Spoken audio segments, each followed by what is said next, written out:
Australia. 2. Salute, my brother. Salute, brother. Oh. Yeah. What's it feel like having a Showtime special? I don't know. I feel the same. A little more stressed out. A little stressed out? Yeah. Yeah, stay away from them comments, son. Here's the whole deal with all that stuff, man. You put it out, you watch it, you hate it, you get better. Forces you to work. I fucking hate everything I do. So there's no getting around it. You're gonna hate it. You hate hearing yourself, right? The editing is painful. Oh man, the worst. But you'll get better. You just take some of the criticism to heart. Understand what people are saying. For sure. Just fucking keep it on, my brother. I'm happy about it. I think I'm stressed out this week. Because last week I was doing publicity for it, like New York, like hustling, doing all that. Yeah. I saw you did Breakfast Club. Charlemagne. You and Charlemagne need to get together. Okay. You guys would be great, man. I was listening to his audio book. It's very interesting. He's had some real bouts with anxiety. Yeah. Weird anxiety. Yeah, weird anxiety, right? You know Shook Ones, I think is his book. Yeah. I think it comes from talking shit.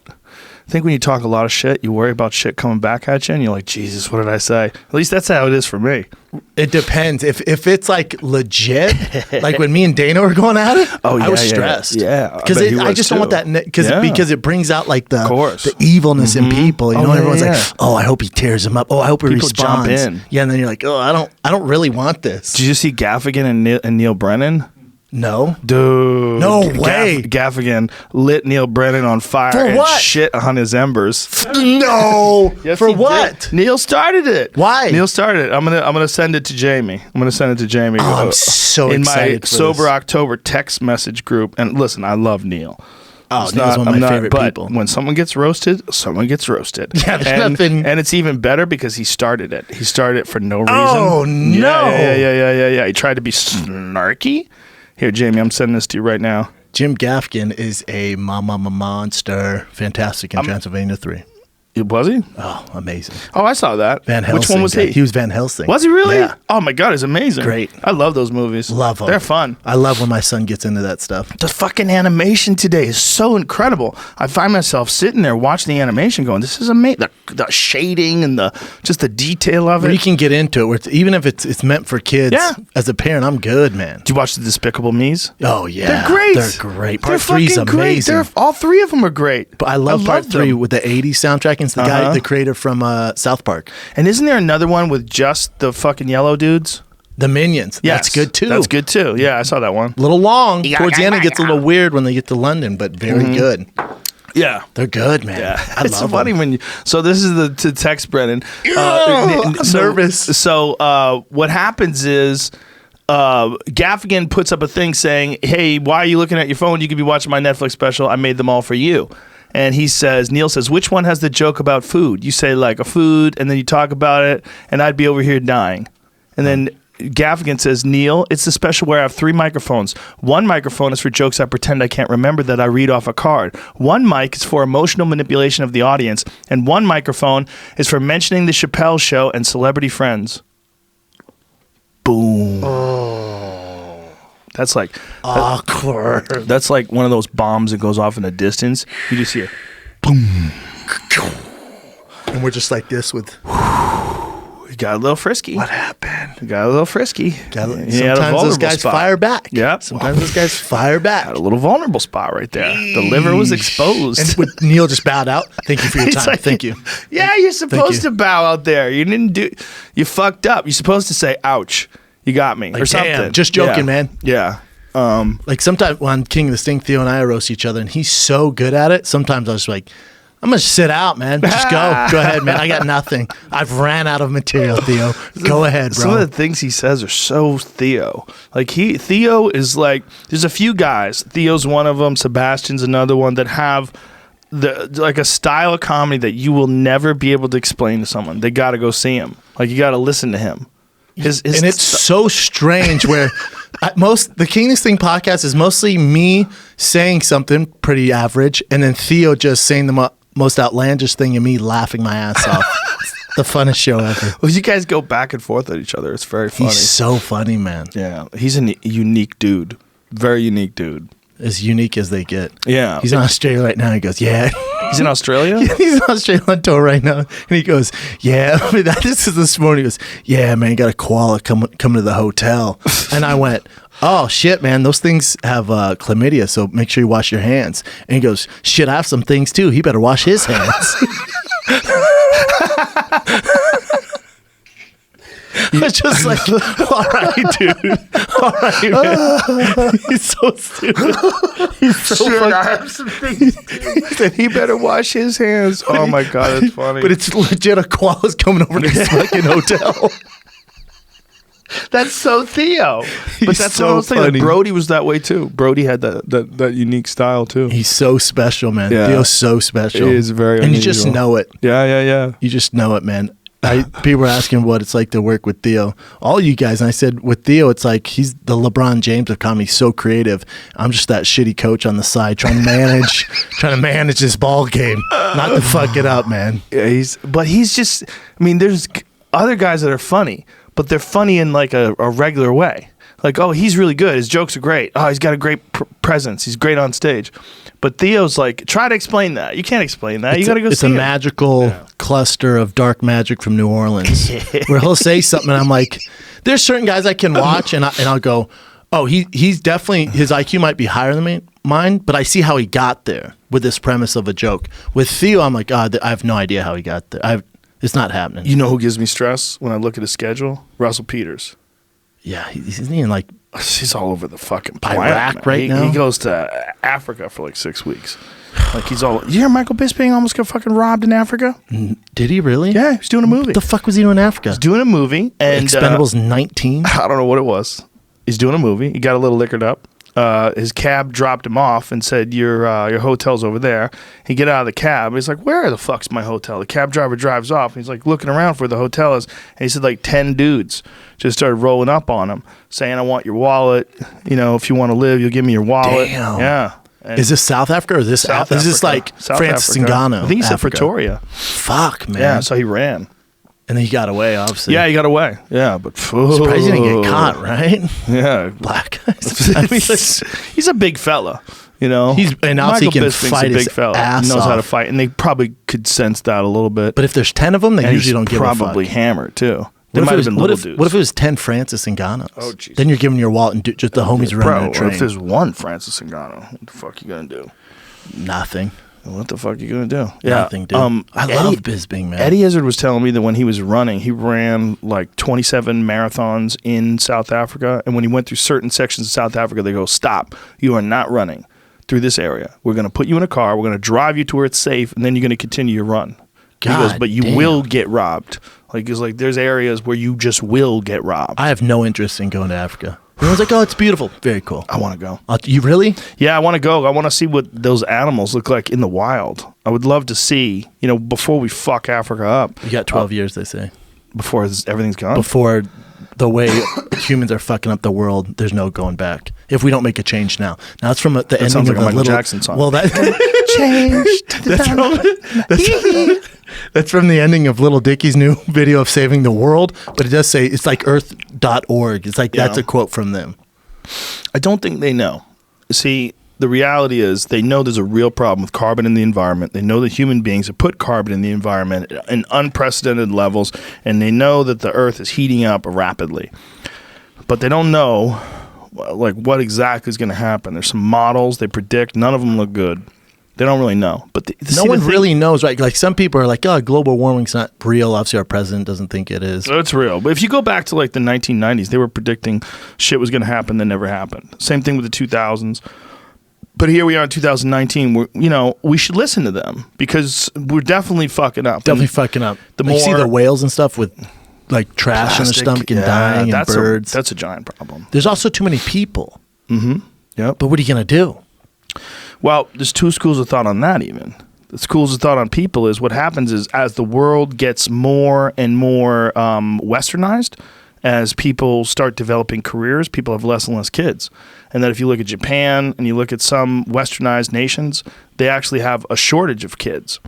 And True. they think that, and this is purely speculative, right? It's just theoretical. They think that as the world becomes more and more industrialized and westernized and more technology and more advanced, that people will start to have less kids.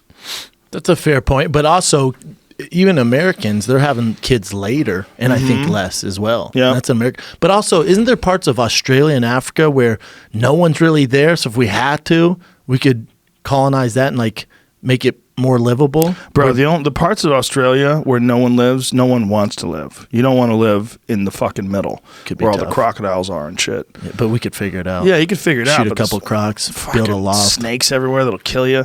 I mean, there's a lot of parts of Australia. Australia is huge. It's as big as the United It's States. so big. But there's giant parts of Africa, too. Giant parts where we could live if we had to. But Australia has less people than LA. I know. The whole goddamn country. You've been there, right? Yeah, a bunch. I love it there. Love it. You've Nice done, people. I'm sure you've done comedy. Yeah, there. a bunch of times. The best. Yeah, Sydney, Melbourne. Melbourne's great. I love Amazing. Sydney too, though. I have a great time there. You've been to New Zealand? Yeah. No, I've never been to New Zealand. I heard Dude, it's amazing. straight off of Jurassic Park. What'd you do there? Comedy. No shit. Did a when? theater in New Zealand. When did you do this? I think like a year and a half, 2 years ago, I did a tour of Australia Damn, and that's New when you were Zealand. just starting too. That's crazy. Check this out. No openers. Came out cold. Oh my God, why'd you do that? I don't crazy. No one. Hey man, I would have should be like, told hey, you. Schaub, You didn't probably don't ask. go to Australia and just go by yourself, man. You didn't even ask. Nah, I just went, dude. Here I am. Showtime special. It was fun though. Good experiences. Oh, they're good people. I like the people. Everybody I met from New Zealand is like very similar to Australian people, very down to earth. Super nice. Yeah, it's a beautiful place, man. I mean, they did The Hobbit there for a fucking reason. Yeah, good You point. know? Good food, good people. Yeah. I could, not that I could ever leave LA, but I could live somewhere like that. I could live in Australia. Me too. It's Yeah. very American but clean, I feel like. Yeah, but the driving on the wrong side of the road shit, like, get it together, folks. We invented cars. The fuck are you doing over there in the left lane? That is strange. Do you know where that came from? Yeah. Now, correct me. Okay, This hit me is with it. bro science. But when they were developing, it was the wagons with the horses is for sword fighting, right? Yeah, for horses and sword fighting. Oh, yeah. yes. You got it. Yeah, that's why you swing a sword with your right arm. You want Yeah. your right arm to be facing your opponent. You want it to be it to free, be on, right? yeah. You don't want the dude to be over here on this side. You got to reach over and try to hack Doesn't at him. make sense. No. But That's why. here's a little loophole. Like if you want a dope ass like rear car, you can get one with driving on the right, and it's gonna be cheaper. So if you want like a Ferrari F12 TDF, like a limited one, Mm-hmm. you can save money if you get one that's set up on the right. Because they're That's set up on the right like a English car yeah, would be? yeah, Really? because they're harder to resell because there's Good. less people. Just throw them away. Oh come on, Fix dude! it. But you could just Bring it drive on the somewhere. right. Who gives? You're still in a Can you dope ass switch it ride. out? Can they switch it out? Ugh, it'd be expensive. Probably just buy it Whoa. on the other side for the Imagine. price. Like, what are they going to do? Switch it out. They'd have to change everything. That's a nightmare. I saw they did that to this Revology car, this 1965 Mustang. They built one that was on right-hand drive, and I'm looking at it, I'm like, this is all so screwy. Like, why would people not come to an agreement on which side of the road to drive on? It's very strange All they over the just world. stick with it. Yeah. And it differs from, like in Europe, it differs from country to country. Yeah. It's almost You an go to- ego thing now, right? Where they're like, nah, fuck it, refuse to change. Most of the world's on the left, though, man. We don't care. Yeah. Well, Germany makes the best cars, or some of the best cars. For sure. They're on the left. Europe makes the best cars, and they're on the Yeah. left, right? Yeah. America makes some pretty good cars, but really the reality is they can't go toe to toe with Europe. They just can't. Dude, I was at this private car dealer, and there's those Paganis. Mm-hmm. Have you ever seen those? That's like $1 million car, right? Yeah, some of them are, you're looking Yeah. $6-7 million. What? Paganis. That's so stupid. There's Bugattis, the rare brand new Bugatti, and then there's all these limited edition Ferraris and Lamborghinis. And he goes, "Oh, Floyd bought that one. You can sit in it though. He won't care. You can sit in it." And it was all like carbon fiber. And I was like, "How much is it?" And whatever the new Bugatti is, but there's a markup on them because there's only like 20 of them where the fuck it is. And it was so expensive, I got nervous. I went, "I'm good, man." He goes, "You don't want to sit in?" I went, "No, I don't feel comfortable. I'm good." I just didn't feel comfortable open this thing. I don't know. I felt A very couple $1 million. So Yeah. it's crazy that you could buy a car that's worth more than most people's houses.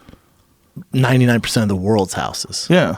99.9% of the world's houses. Yeah. And you're just twerking that thing around. Yeah, and you're just driving around in this thing that you can't even sleep in. And then Got most no toilet. you can't do shit. Can't shower. Drive fast as shit. Drive fast as shit. 25 G's just to change the tires though. Is it really? Yeah, every year. That's hilarious. If you're driving it. But Is this it right here? So do you see how it's already 2.5. scratching? Go back to the beginning of that video. Look at the underside. The underside of that thing's jacked. And that's all carbon fiber, so he scratched the fuck out of it, man. Yeah. Well, those cars, they scratch every time you hit a bump, every time you go over curbs. And that's the so older low. one, Jamie. That's When I have my little red car, the little red Porsche, every time I leave the Comedy Store, it's scrape. it's embarrassing. It's annoying. And it's so sad. It's sad. I didn't mind the other day. I was taking my dad to get ice cream. I hit the front of my car. Scrape. Ruined my night. Ruined my night. My dad goes, "What do you want?" I don't give a fuck. Damn. I was so disappointed. So sad. I know. It's just a car, though, right? It is just a car. That's the problem with nice things. They become little velvet prisons.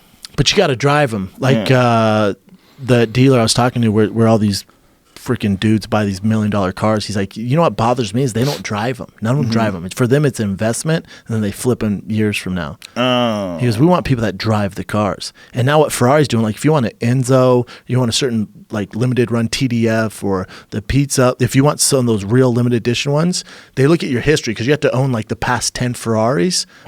Yeah, they have a weird curriculum if you want to get a special limited edition. But now they check if you've driven it. If you're just a collector, they don't sell them to you anymore. Oh my God! Certain ones, they go back and look at your history because you got to update. Own all the old Ferraris to qualify to buy a Ferrari. Certain Ferraris, to get on the accolation, like on the list. Like, so if you want like the new whatever the super fast, the limited TDF they're gonna do, yeah, you have to own all the V12s and certain ones before that. That is hilarious because that just shows you how goofy people are. Like they know that people are goofy, and they know that all you have to do is like sneak in on them some sort of exclusive thing that nobody else can have. So when you roll up on it, you look like a champ, and no one else does. Yeah, even if it sucks, even if it's a sucky car. You know why I like it though? Why? Because let's say some rich billionaire, where his daddy gave him all his money, he can't roll into a Ferrari and be like, "I'll take that." That's kind of cool. Yeah. Now it's a little extreme with the 10 and you got to own all the V12s. Yeah. But what do you mean? They can suck it. You don't like it? Nah. Is it because you can't? Well, you probably, I don't know. I mean, who knows? Yeah. If I You get it used though. That's the thing. You just buy it used though. Yeah. All right, cool, dude. Yeah. That fuck's going to buy it. Now just get it from him. Yeah. You're not going to stop it. It's like Well, illegal streaming. You guys are just dumb business people. How about you make more cars, stupid? Well, no, you don't want to become a Tesla or Prius. Well, how much can they sell? How many are they leaving on the table? Think about it that way. I don't think they care, right? How many people are buying Ferraris? Let's just take a guess. Let's just say worldwide, 100,000 people are buying Ferraris. Maybe it would be 200,000. Maybe if they just stopped being twats, there'd be 200,000 Ferraris out there instead of 100,000. I don't think they want that though. If everyone can have it, you don't want it, right? That's just weird, man. Well, girls are that way with purses. You ever talk to girls about certain purses? Oh, for sure. They get weird about purses. It's so hard to get that purse. I'm like that with shoes, though. You I have want to the get on the exclusive list shoe. with that purse. But you're kind of like that. With You're what? knocking it, but you're kind of like that. What am I like? With your custom cars, like one of the reasons that make it really cool is you're not going to see that custom car anywhere else. That is specifically designed by you. That's true, but that's not why I like it. Why I like it is because you could get something that you can't get anywhere else. That's what I'm saying. But no, I mean, as far as performance, like when I get a Sharkworks car, like the white car, that car you can't just get that car. It's a 6-speed manual. They don't make 6-speed manual GT3 RSs anymore. It has a 518 horsepower engine. You can't get that. They bored it out. They put fatter tires in it. They beefed up the suspension. They changed everything. For sure, but like your exhaust. Bronco, right? Yeah, okay. It's pretty custom. Can't buy those. Can't buy them. Right. But honestly, custom for Joe. That car is that's a cool looking car. Hell yeah, it is. But if you had to drive that every day, you'd probably blow your fucking brains out. Unless you're one of those renegade dudes. It's just like Lorenzo Lamas back in the day. Wore cowboy boots, dust in his hair. I feel like Tate Fletcher would drive that every day. At the end of 2017, the total of Ferrari built and sold cars in the whole company history is 199,000. So 200,000 ever. You said 200,000 a year, but you were close. Wow, I was way off. That would be like 8 to 10,000 a year. It looks like from what I just read. Something See, like 10,000 that's max. dope. That's why it's so hard to get one. Yes. Yeah. It's kind of cool. Yeah, look, it is definitely cool. It's a cool car. I mean, there's a reason why people want them. They don't want shitty cars. No, they're a good car. I wouldn't mind. they do. There's I think it's a 4, or no, maybe it's a. I don't know if it's a 4.8, but they did make that in manual. What and I like so about expensive. What I like about like custom cars is that they're mechanical. Like when I talk about like muscle cars or Porsches or stuff like that, what I like is that they're mechanical. Yeah. Like they're all stick shifts, manual transmissions. You feel the gears and you feel the brrr. I like that. I love that. Yeah, I'm into that for whatever reason. But I'm also into that fucking Tesla. That Tesla's got me hooked. Yeah, for sure. That thing puts a smile on my face. I know you. Does it really? Oh my God. More so than when you're Porsches? Nope. There no, you go. Not more All right. so. Oh man, no. I was gonna walk out. A different smile. Different smile. Yeah, it's like, wow, the future's weird. Yeah. Because it's Doesn't make your so dick much hard. more capable. No. It's not ferocious. No. And no, Like and, Ferrari's ferocious. That noise, the engine, the explosions behind your ear, mid-engine car, that's a different thing. Like a muscle car, that rumble, the fucking big-ass V8 and the fat tailpipes, that's a different feel, you know? completely different. Yeah, what you get from a Tesla is like, whoa. Every other car just seems stupid. It's like you're just making a lot of noise, but this thing just goes quicker. It goes places.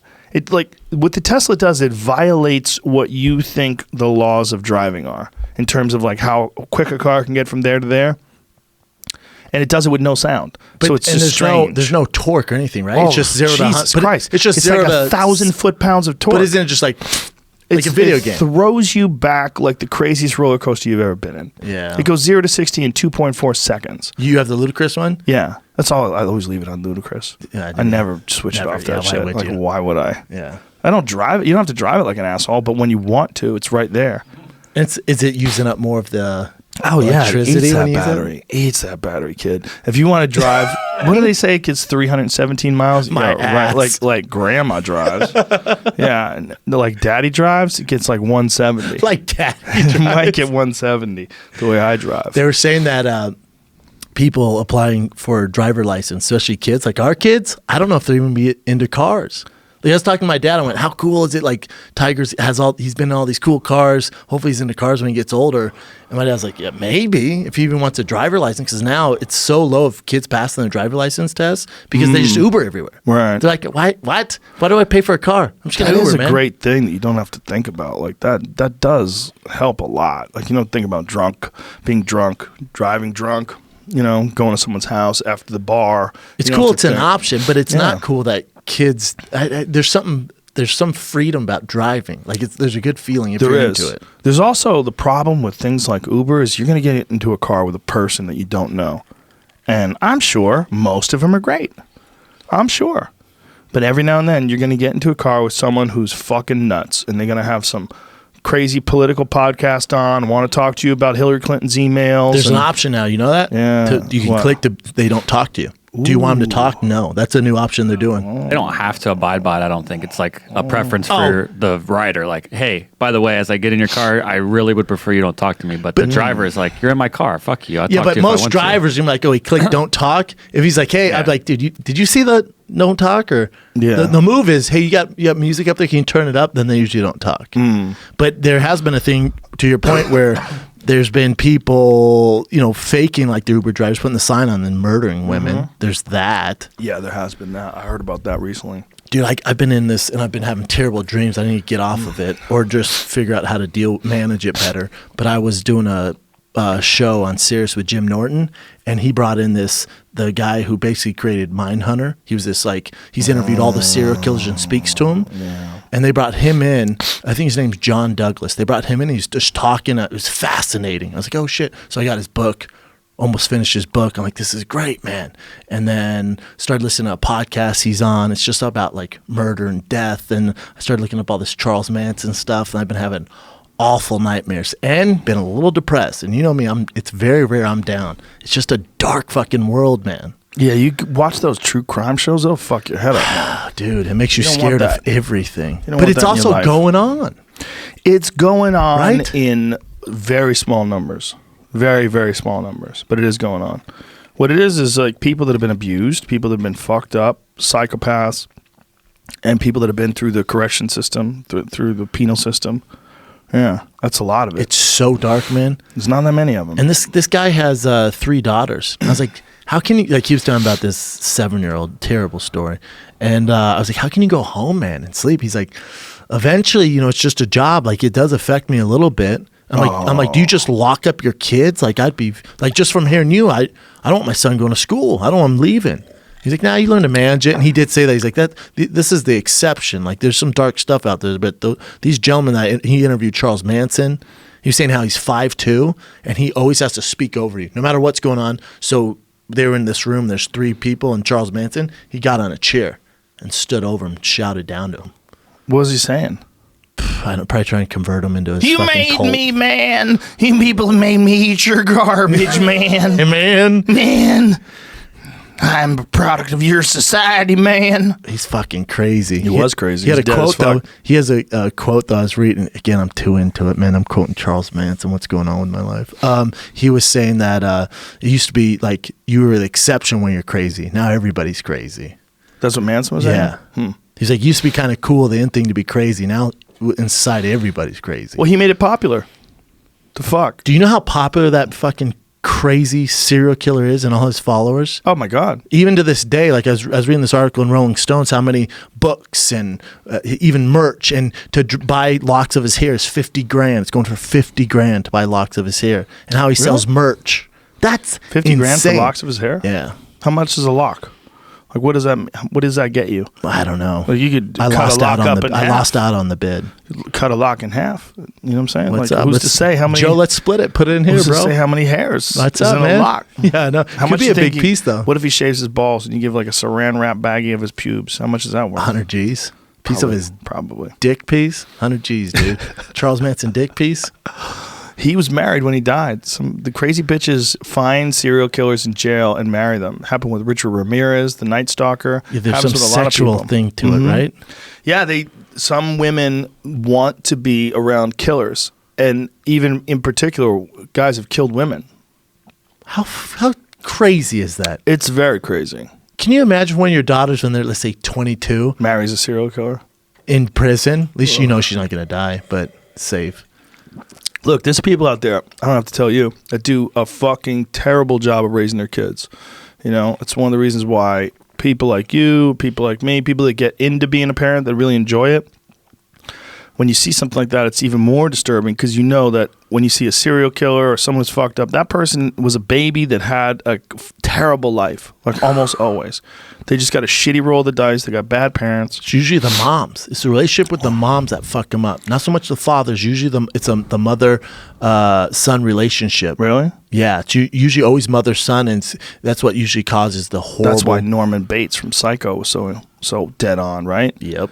He's dealing with his mom. He dressed up like his mom. You hear stabbed that guy, people. and he's the one who literally, he's Jeffrey Dahmer, Charles Manson.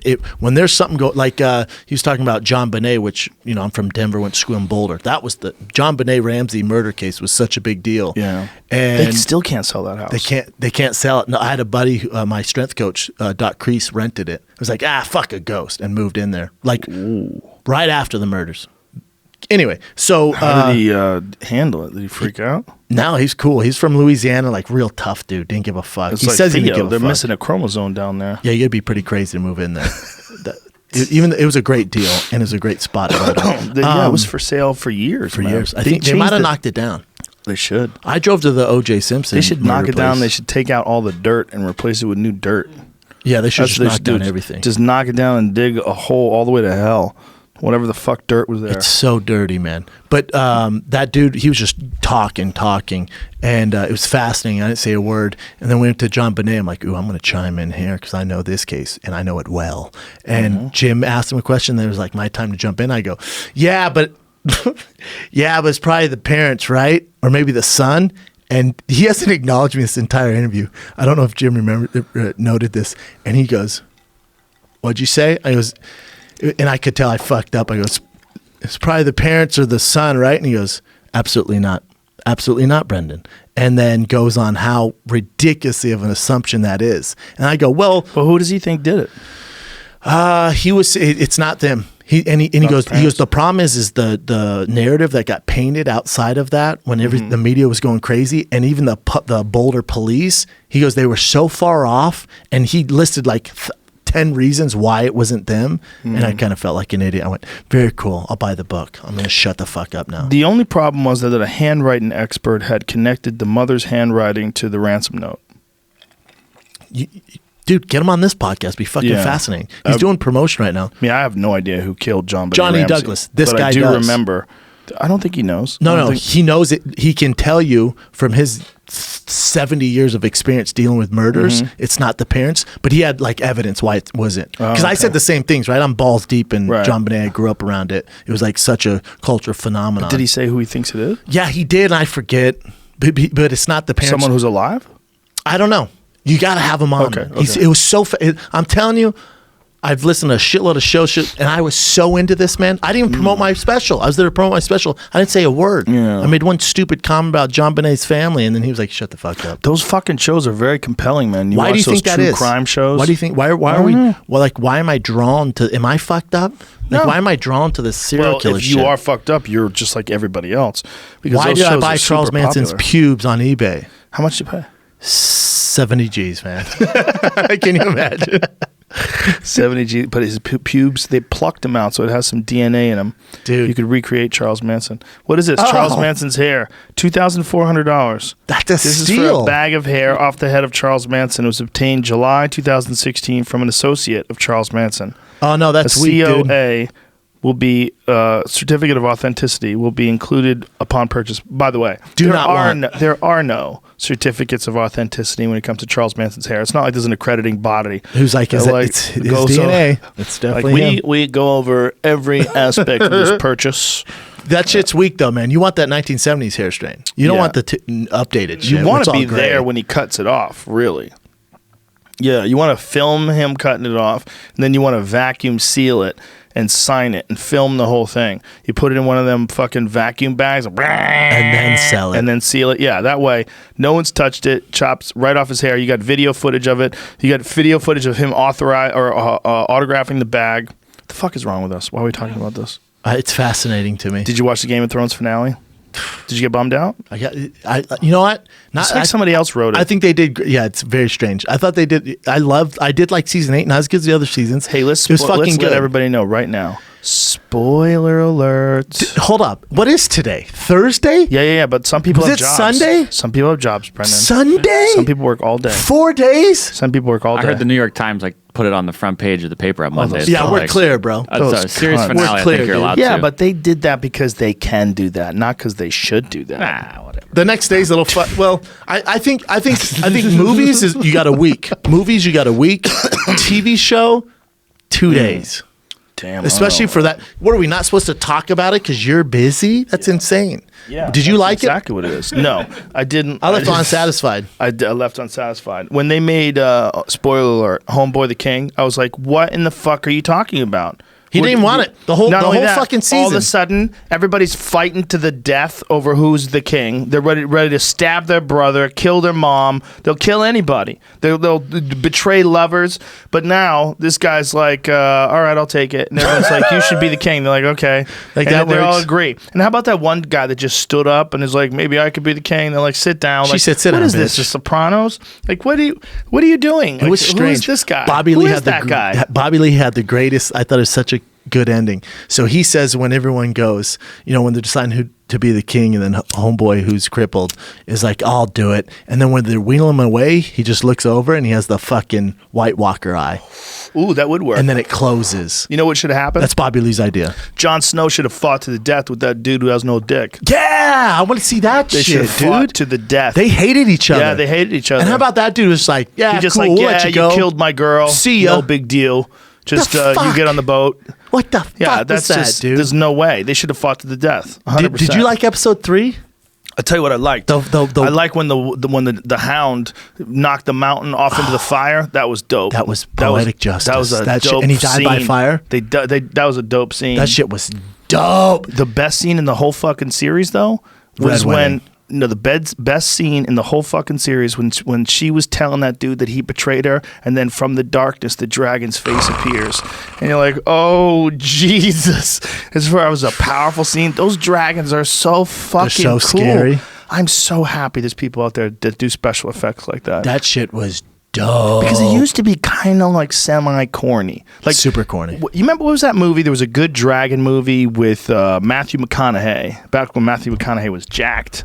Oh, fuck. Someone just brought this up on my show. Homeboy from Australia was in it too. Batman. The fuck's his name? Oh, fuck. What's his name? Christian Bale. Christian Bale was in it both too. in it. Fire. What is it called? Rain of Fire? Fire. Yeah. The dragons in there were corny compared to the Games of Thrones. It has dragon. to be believable, Let me see a video. Well, that poster looks sick. Obviously, we can't show it on the podcast, or we'll get arrested and they'll castrate us. Joe Carnahan was just talking about this. Bro, this fucking movie was not a bad movie. It was a little corny, but for a dummy like me who really likes dragons, it was great stuff. It was an interesting movie. But the dragons, it's just crazy how much. Because I want to say this was probably 2004. Am I correct? Before that, 2002. I was pretty close. Yeah, pretty close, dude. You've been on today. But the difference between what the dragons looked like 17 years later in terms of like special effects. Dude, even dinosaurs from Jurassic Park 1 to Jurassic Park World. Yeah, like look at them. They look. They're not showing you much. They're not. That's the dragon's vision, though. It's kind of gay. Why is a dragon's vision homosexual? I wish. See, when that came out of my mouth, I'm like, why did I say that? Because you're a man. Why is that? And we've been doing this our whole lives. I know. We have to relearn it. I know. We got to reprogram our brains, dude. How about with Charlemagne? I said, bitch. I went, oh, that bitch is hot. And he goes, in 2019, you're still calling women bitches, huh? I went, no. Well, you were. But yes. Yeah. But when he said that, I went, you got a good point. Sometimes I do it on accident, like when we're watching when we do a fight companion. Right. I go, damn, that bitch is tough. Yeah, but you don't. It's all. Here's the thing, man. Context. Yes. Don't make more words toxic. It's all about intent. Like, what are you trying to say? Like, if a girl is a beast and she's just a badass woman and she walks out and she's got, I'm good, and she's got like this crazy tight skirt on, this banging body that she's worked hard at in the gym, and she's got a beautiful dress and she looks great. You're like, damn, that bitch is hot. That is not negative. It's not negative. Is it derogatory though? But does it? No, but it's not negative if you go, you fucking silly bitch to me. I'll laugh. I'll fall down on the floor. I'll start laughing. Like, you can call me a bitch and I think it's funny. Yeah, it's me all too. about intent. But if you're like, hey man, you know, you fucking made fun of me on the podcast, bro. That was a bitch move. I'd be like, hey, whoa. But it's different. Same thing as like if a car drives by, I'm like, damn, that motherfucker's bad. Yeah. But if the guy rolled down his window, I was like, hey, motherfucker. It's like, all right, yeah. different. Yeah, it's intent. The problem is when you have a word that you can't say. That word has too much goddamn power. It's not that you should say the word. Like, don't get me wrong. Like, there's certain words you probably shouldn't say because we've all agreed that those words have a negative impact. The on F people. word, probably, right? Yeah. F-A-G. That's probably one we stay away from. We've all agreed. Yeah, we've all agreed it has a negative impact on people. But the real problem is intent. The real problem is homophobic behavior in that or homophobic thinking. Homophobic ideology, thought processes, thinking that gay people are bad, thinking there's anything wrong with being gay. That's the real problem. If there was no problem with that at all, I mean, I feel like it's not the right move to make words the problem. The problem is the way people think and behave, and I think ultimately there's a real problem with language itself, because I think language is too limited. I think when you have magic words that you can't say, and they have all this extra power connected to them. That gives them power. Bro, yes. Lenny Bruce talked about that in the 60s. He had a great bit about that, about saying all these words because you could take away the meaning of them and it won't hurt anybody's feelings anymore. But don't you think if, let's say you are a homosexual and gay is like, that's what we refer to you as, gay is such a negative connotation because growing up, gay meant like not good. Mm-hmm. So I'd be like, God, you look gay, dude. Right. Or, wow, that car's gay. Right. Yeah. That's the problem. That's a problem. That's a problem. It's so ingrained in my vernacular, though. And the problem is it's such a good sound for that thought. It's a fun word. The same thing is like calling someone a faggot. You faggot. Like that word, like when you say it like that, even if it's your friend, like your best friend, it's got that sound. Why does it make us laugh? Because it sounds good. It's got a pop to it. There's got a power G with and that, a T, though, right? and it starts with a fuck you. It starts with an F. It's so raw bang, and aggressive. And it has zero to do with being gay, but you can't say it anymore. No, it's because it not hurts actually gay people's feelings. Like when Mike Tyson goes, I'm going to fuck you till you love me, faggot. Right. They make sense. Yeah. You're going to fuck Bro, that that guy was and call him a one faggot. that was but one you're of the- fucking you're threatening to fuck him. Who was the fucking reporter he was yelling He was at? terrified. Who was that reporter? Like, did he vanish off the face of the earth after that? I would like to know who that guy was. I was ringside when Deontay Wilder knocked out Brazil. I was in Brooklyn for that with my brother. Dude. That guy. I've been I've been in fights, I've been knocked out, I've been at UFC fights where dudes get knocked out. I have never in my life heard someone get knocked out like that. My brother goes, "Oh my God." And my brother's a raw dude. He goes, "Oh my God." And they sat us next to his family. And it ruined it for me because you can't cheer. I saw the wife. I just went, "Oh my God." Yeah. I didn't cheer. I wouldn't cheer anyway. Bro. But I was just like, "Oh my God." And this is the funniest part is my boy, shout out to Brian Daly at Showtime, goes, "So in between rounds, probably 2 and 3, Jim Gray's going to come and interview about your Showtime special." I go, "Oh, that'd be cool." They tell me the day before, so you had this nice outfit. My brother's looking all Did you fresh. really think it was going to get to round 2 I thought it was or going to 3? go under 4. I didn't think 1 round, but I thought there was a chance. They sit me there, and they're like, "Jim Gray's going to come," and then, "Goose!" I went, "All right, you should probably get out of here, huh? You should probably get out of here."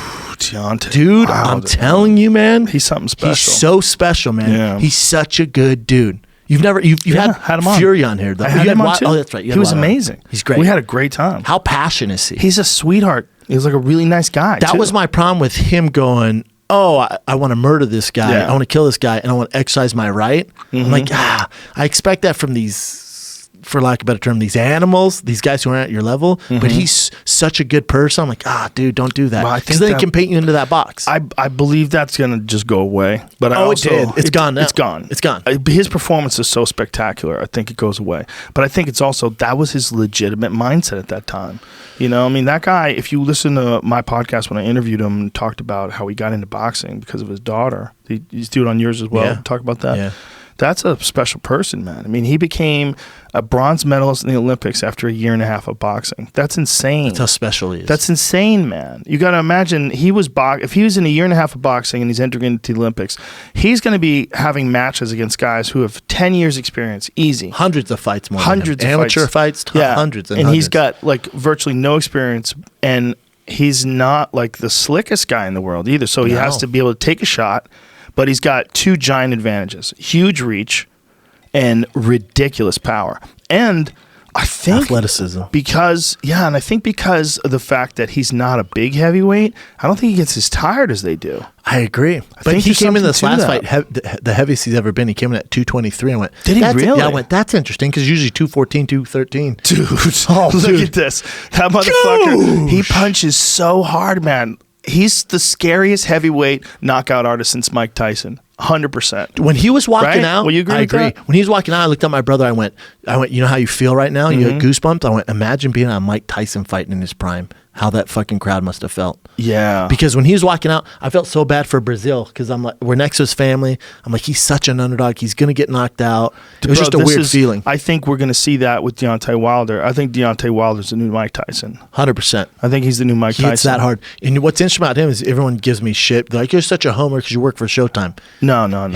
Here's the thing about that, Joe. What people don't realize is Deontay, while his fights are on Showtime, he's an independent contractor. He doesn't have a promoter. He's his team. So DAZN offered him hundreds of millions of dollars, same as they offered Joshua and Canelo. He turned it down. Damn. You know why? Because he wants to fight Joshua. He wants to fight Fury. He goes, well, if I'm with them, that's going to limit me fighting Fury or Joshua. If I'm independent, I can fight Joshua. I can fight Wilder. If I was It's up to them. Joshua or Wilder, I'd be terrified right now. Why do you think they? I mean, not Wilder, rather Fury. Joshua or Fury. I'd be terrified of that mindset. It's definitely easier fights. Yeah, but he's the scariest fight of all time. In the fucking 12th round, when he cracks Tyson Fury and drops him like that, you're like, in the 12th round, he still has this ridiculous power. And he's only getting better. But I think Yeah. what happens is it's more likely, especially looking at the way promoters work, you're going to get Joshua versus Wilder before you get Fury. Oh, I think so. I Which think is I think kinda- so.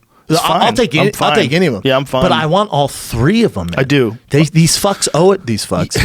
It's context. Remember, these fucks owe it to boxing. Yes. To the legacy of boxing to fight each other. Well, it's one of those rare moments in the heavyweight division where you have three unbelievably compelling guys, and then one of them was a former champion who, by the way, the last fight was a draw, and I thought he should have won a decision. So if you look at it, I thought he should have won a decision, but I agree with the result. Me too. It's real squirrely. Preach. Because the way Wilder hurt him, dropped him, and then knocked him down and almost had him flatlined in the 12th. And if you go over the actual count, the actual 10 count from 1 to 10 from the time he dropped, which is not what Tyson Fury's job is. Tyson Fury's job is to get up and the referee says 9. And he did that. He did that. But if you go by an actual clock. About 11 or 12, isn't it? Yeah, you go by an actual clock. It's about 11 or 12 seconds. Yeah, Tyson Fury lost that 10 count. But Fury won the rounds. Yes. Fury won more rounds. Hands down, he outboxed him. But Yeah. you're right. That count was longer than 10. Yeah, he should have. If you were just going by 10 seconds,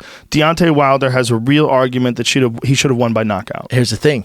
That's why I like the draw. Yes. That's why the Perfect. draw's Perfect. fantastic. Perfect. Cool. Run it back. Let's Yeah. get a clear winner. Yeah, And then run it Joshua, back. who's this animal out there, who's just this fucking, he's so damn good. He's But just what like, the all right, fuck let's is do it? this. Honestly, though, what the fuck is a 10 count for if it's not 10 seconds? Why does the referee get to Human make error. the count? Human error. There should be in every fucking corner, wherever the fight is, there should be a clock. And then when someone goes down, someone else, not the referee, hits that button. Isn't it This weird the guy's ref 10 goes seconds. 1, Oh, you could really 2, 3, 4, 5, 6. Because couldn't you go 1, 2, Yeah. 3, 4, Yeah. 5? Yeah. But he goes 1. Not only that, he's jacked up with adrenaline. There's a huge knockout the He crowd. might want a guy to get up. He might want a guy to get up. He might want to help him. He has He might interest. take extra time to rub the gloves on his chest. Correct. Ask him a couple questions. You good Are you to go? okay? Are you good? Hey, And they grab walk towards me. Yes. Walk towards me. What's Yeah. today's date? You could do all that Yeah. shit. You can give him a little bit of a break. Do you like the human error part? Like same with No. baseball. Like the No. umps, they fuck up No. all the time. Dude, the greatest of the greats, like Herb Dean and John McCarthy, have They made fuck up. mistakes. It is impossible to Majorly not. fuck-ups. Herb Dean is the goddamn gold standard. He's the best of people working Agree. today. And he will occasionally say that he made an error. John Goddard, Yeah. amazing. Amazing. Fucks up. Amazing. People make mistakes. They're human beings. And I think Isn't their it job, fun, though? Bro, their job is I fuck up all the time when I do commentary, and their job is so much harder than mine. So much harder. All I'm doing is talking while the fight's going on.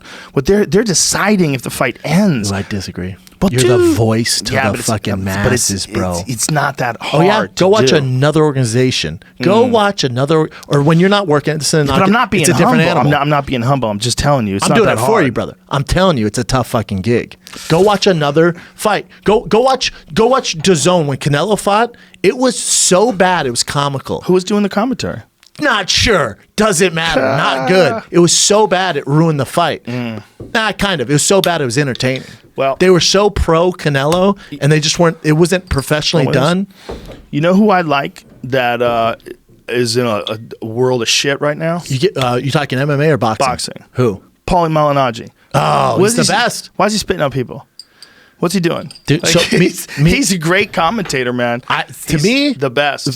He's the best. Well, I think my number one favorite. Well, here's my 3 top that I get excited when they're Wow, doing it. same as mine. Roy Jones Jr., Andre Ward, and Paulie Malignaggi. I think you could Andre and Paulie. They're both. You can switch out. The depending on what reason you like. why I like Roy I don't is like because Roy. Roy Too biased. Yeah, that's okay though. This is why. When he was at his best, he was the motherfucker of all motherfuckers.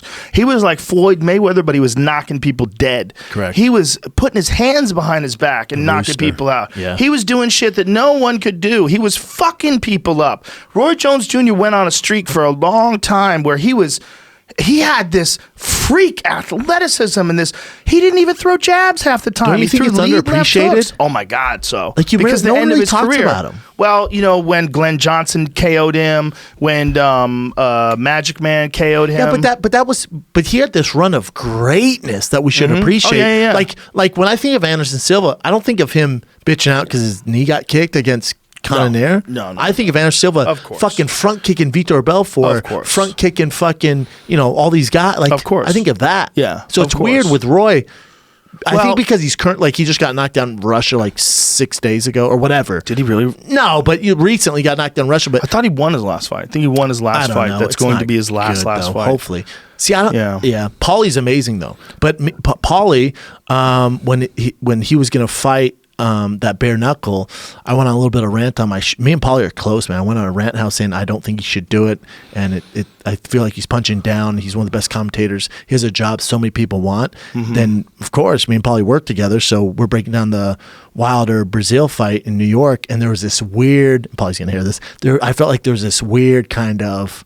Well, of course. I mean, you're telling him not to do something that he's definitely going to do. Yeah, I know. And so you're resisting his idea. But if I was doing something you didn't want me to do, if you're doing something and we have an open conversation, there's no weirdness. Like, why can't we talk about it? If Paulie went up to him and was like, dude, I'm doing it because I'm knock this fuck out, dude, and hopefully I get McGregor out. And also, I'm just kind of bored with my life, man. This could be fun for me. I went, oh, cool, man. I support you. I'm not shaming him. I agree with you. I feel where you're coming from, and I agree that I would want you to tell me if you thought I was fucking up and it was a bad idea. But I think that with a guy like him, I don't know what kind of options he has. Nobody was beating down his door to fight him. And then I know that Conor didn't want to fight him. He wasn't interested in that. And I don't know what other options he's got. Well, he retired from boxing, but also, but then that's what I'm saying. He's one of the greatest analysts in the game. But if he's gonna fight a bare knuckle boxing fight, like there's got to be a financial motive for that. I would hope. That the only thing that makes sense is that that's a financial motive. But listen, Showtime pays him. Showtime pays him well. Do they? Yeah, man. Yeah. So it's like to do that. You look at the payday. Like Artem made, I think $50,000 for last fight. So let's say they pay him triple.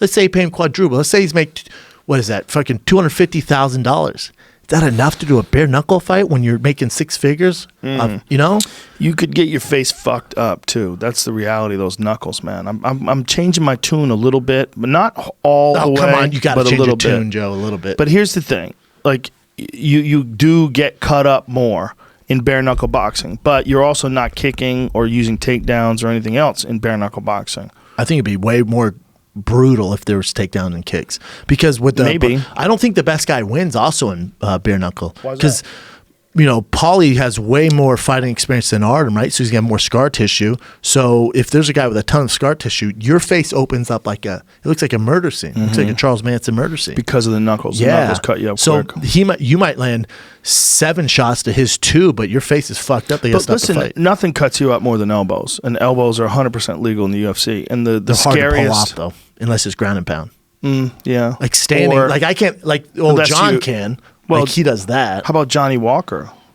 Johnny Walker's got nasty. Did he really get fucked? Is he really hurt? Because we haven't heard from him at all, right? I think he recovered. Like whatever was wrong with his shoulder recovered. But the reality is, if you hurt yourself so bad that you can't move your arm afterwards, just coming from someone who's had some shoulder injuries, that to me is like you got some damage in there. You know why else it's alarming? Because when he did it, his adrenaline was so high. Usually, you can go through some shit. If you got hurt bad enough where your adrenaline's, you just won a huge fight. You're doing the worm after a victory, and you can feel the pain. That's when there's probably damage there. Yeah, because your adrenaline's so high it numbs everything. Just imagine if that winds up defining his career.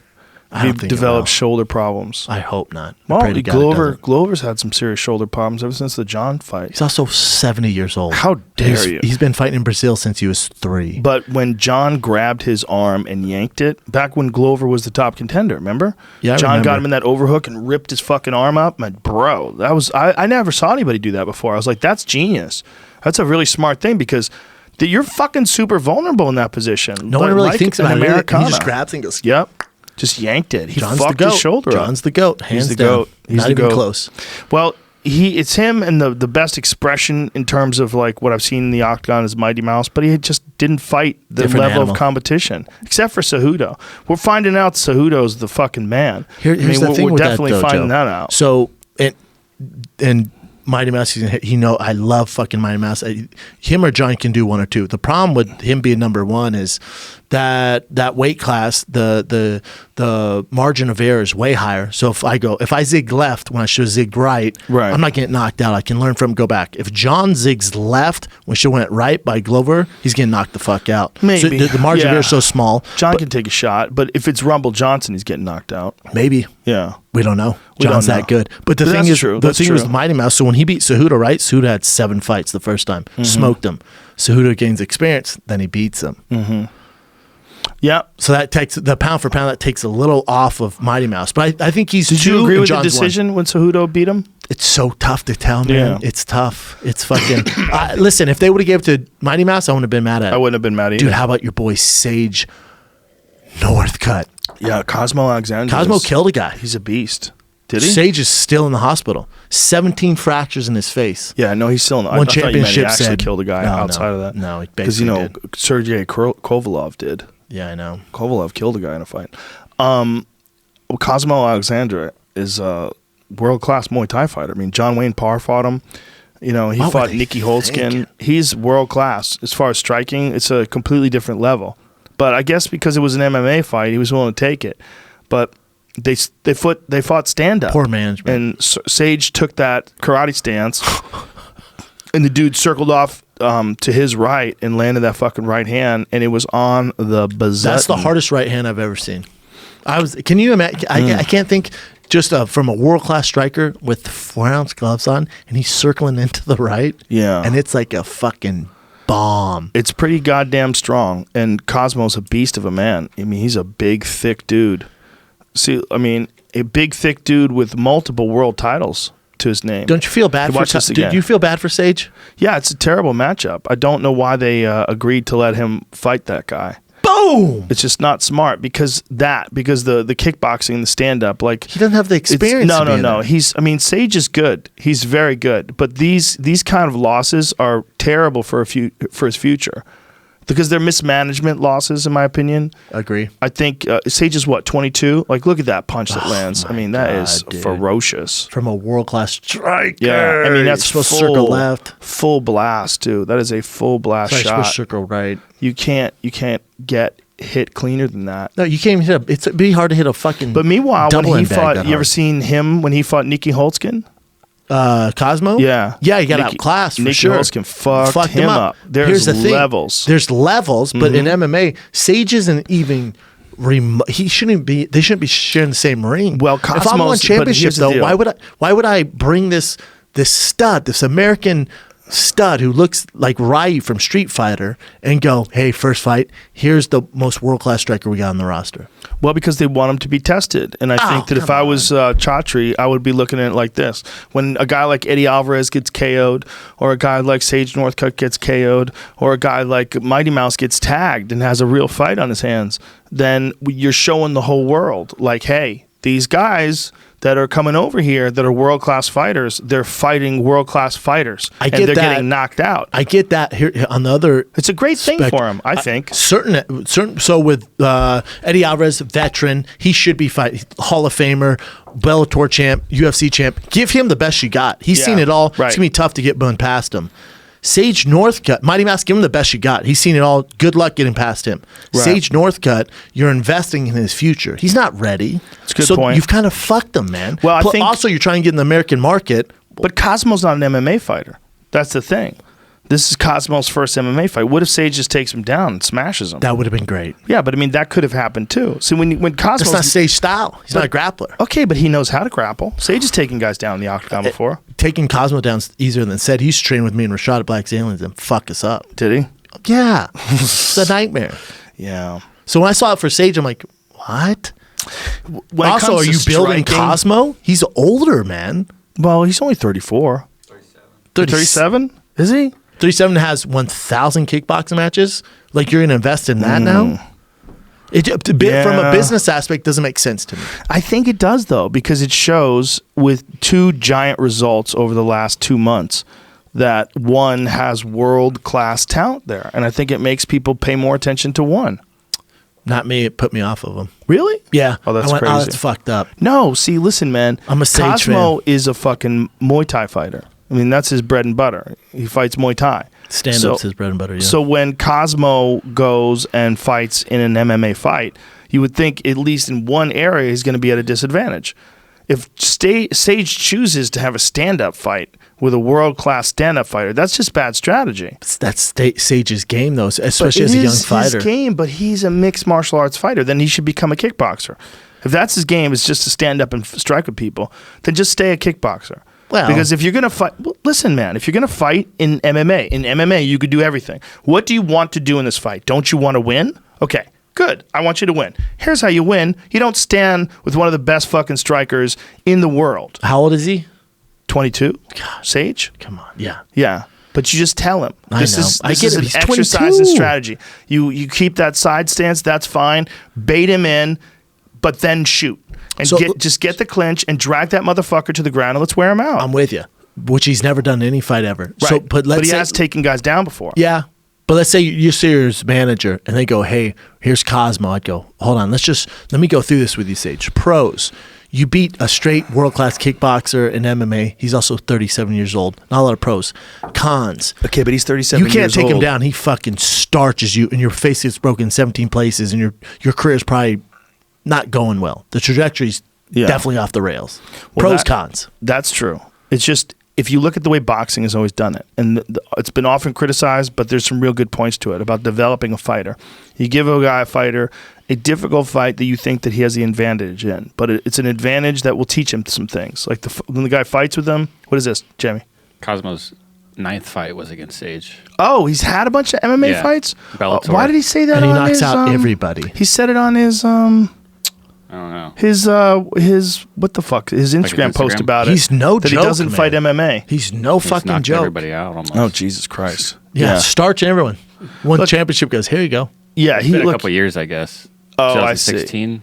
So it's Don't been let 3 that years. fool you, though, man, because he's training with the best of the best as well. Bottom line is, as a striker, he's superb. Yeah. And he's fucking. But then It's the crazy heartbreaking to thing see. is, pull up the Nikki Holtzkin fight. Nikki Holtzkin knocks out Cosmo Alexandra. That just shows you Nikki how many Holtzkin's levels there are. But then Nikki Holtzkin just lost to Regine Ursel. Just lost to him. Yeah. Got dropped with a knee. It's so interesting, man, when you see levels upon levels upon levels, and you don't necessarily know that these levels even exist unless you're balls deep in the fucking sport. Like, you see a guy like Nikki, first of all, Nikki's like one of the best body punchers in kickboxing. Ever. And this is a kickboxing fight as opposed to a Muay Thai fight as well. So, no elbows, limited clinching, and you can only hold for like 3 seconds when you throw a knee. You can only hold while you're think one knee at a time or something like that. They have weird rules, you know? Here's the thing. The fact that Cosmo Alexander went toe-to-toe with Nikki Holtzkin, I'm probably going to pass on my young 22-year-old wide-eyed youngster fighting him. Nikki Holtzkin had an amazing career in Glory, too. Some fucking incredible fights. So fun to watch, the Joseph Valtellini fight where he knocked him out in the last round. Yeah, he's a beast, man. Super, super technical and just tough as shit. Yeah, I mean, look at just the way these guys are standing in front of each other, just checking everything. Look at the technique, bro. Perfect technique, perfect defense. Oh, he dropped him with that left hook. Yeah. Look, Holtzkin's a monster. This is, by the way, a kickboxing fight. Holtzkin also fought Cosmo Alexander and knocked him out in ONE FC. It's Showtime in Amsterdam. This is quite a few years ago. It's Showtime was the shit, man. You used to get it on Access TV back when Access TV was HD Net. Do you remember that? Mark Cuban's network? Yeah, HD Net was dope. And that they MMA Live with Ron Kruk. Yes. I used to go on there all the time. Boss Rutan. Hell and who's the other guy that Boss Rutan was on with? Our boy, Mauro Ranello. No, the other guy. There was another guy who was on. Kenny Rice? Kenny Rice? Kenny Rice, yeah. That's right. Yeah. But was it Mauro on there too for a long time? I don't know. Was Mauro on that? Mauro was on there. Maybe. Am I going crazy? You might be crazy. Kenny was on there, though. Kenny was definitely great on there. But Ron Kruk was the best. They used to have all these great kickboxing matches from like Amsterdam and shit. But you see, ESPN now has PFL on it. If you're, do they? If you're balls deep in MMA, they have PFL. Mm-hmm. Morrow was on that, He was on that. Yeah. I was on that a bunch of times. I've been on a couple times. But what? For the first 9 seasons, it was hosted by Kenny Rice. Oh, and then Morrow came on later? Yes. And Kenny used to fly in from Kentucky, I remember. Just fly in, do the show, fly back out. I'm like, for sure, move here, huh? Yeah. Well, maybe he really likes Kentucky. Yeah, he loved it. Have to. What do you like about it? I don't know. Kentucky Derby once a year. Keep you there. Is that what it is? Bourbon. I want to go to the Kentucky Derby. Me too. Let's dress I crazy. want to take acid. I'm so down for that. And Are you? wear suits like Dumb and Dumber. Yeah. That shit would be Let's dope. do it next you year. get sloshed off fucking bourbon. Yeah, next year. Take acid and go to the Derby. Check out that Buffalo Trace distillery or whatever. That's Oh, been yeah. there for Is it out But I there? want to be 100 sober. years or I want to be on whatever. acid at the Buffalo Trace Distillery. Dude, I drink whiskey Yeah, it's out there somewhere. almost every day now. I'm an Really? alcoholic. What's happening? Getting there. I don't know, What's going dude. on? Getting older. I got the palate for whiskey. Really? A lot of stress. What about cigars? Do you like cigars? Nope, not my thing yet. I like olives. I used to hate olives. Love olives now. And whiskey, dude. I don't know why. That's hilarious. What whiskey is this? I'm gonna have a little more, by the way. What's it called again, Jamie? Blanton's. Yeah, that's Blanton's. Blanton's. It is delicious. Who brought us that? I have no idea. It could have been Sam Angels? Harris, but anybody could have brought it. I don't remember, honestly. This can't be cheap. Just feeling this goblet that they got here. This cannot. This grenade goblet they got. This Game of Thrones goblet is sick. Dude, someone gave me Johnny Walker White Walker whiskey. Shout out They Todd have Feldman. White Walker whiskey. Bring that shit up, Jamie. White Walker whiskey from Limited Game edition. of Thrones. Limited edition. I'm not drinking that zombie piss. The bottle's so sick. I don't want people touching it. Really? Oh, it's a collector's item, man. We collecting bottles of Game of Thrones. Oh my god! I got that shit, bro. Is it sold out? It's They like won't getting a let you in? goddamn Enzo Ferrari. What are they? Oh, they want It's not for you to have everybody. your birthday. God. Yeah, dude, how dope is that? That's pretty cool. Johnny Walker's a White Walker? Yeah, but what do you want to be aligned with the biggest fucking assholes in the realm? Come on, Johnny Walker. I wish they What if would've Johnny won. Walker were the Nazis. I wish they It's would've Johnny won. Walker, Nazi vodka. Would you buy that? No. Why the fuck you buying White Walker whiskey? Or White Walker bourbon or whatever it is. It was a gift, bro. Fuck that. Hey, Fuck the White Walkers. Can you drive my Ferrari home, Bro, for me? are you gonna get hammered? I wouldn't mind. Stick around. Yeah, get hang out. hammered. Shoot some arrows. Shoot some arrows, get in the float tank. Relax, my friend. bro. Relax. So there were some other good fights that happened this weekend. Oh, dude, Rafael Dos Anjos versus Kevin Lee. I didn't see it, bro. That's how busy I've been. Dude, Dos I was at the Wilder Anjos. fight. I missed that. I know Dos Anjos looked good and beat Kevin Lee. Kevin Lee needs a new camp. Kevin Lee needs a camp. Yeah. Yeah. I think Kevin Lee should go to Faraz Sahabi. That's my advice. Or Jackson's. Well, the reason why Faraz Right by Sahabi Vegas. is because Kevin Lee's skill set is very similar to George St. Pierre's. That's a Very good point. striking, Athletic. very athletic, Explosive, great, and great double leg. timing with his takedowns. Nobody knows how to coach that better than Faraz Sahabi. It's a good idea. Yeah, It's not bad at all. that's what I think. Aaron Pico just went to Jackson's. Yes, I think that's a great move too. Aaron Pico Motown has Fiend- it. Oh yeah, I hooked him up with my boy Vinny Chorman too. So I told him that I think that he should go to Faraz Sahabi's, and I told him about Vinny Chorman, who's an incredible mental coach. You know, I he's do got think all he's the going to tools. be champ. He's got all I the actually tools. believe that if he gets his shit together and goes to a legit camp, because you remember his coach passed away, right? Yes, and then Robert he Folis, who was very close with him. Such a shame. An amazing guy. And so he passed away, and then it was like he was like, "I'll just stay here and put Yeah. together this kind of ragtag group, and we'll figure it out." Mm-hmm. At the UFC now is at such a high level to compete with the guys he's competing with. You got to have a good camp, man.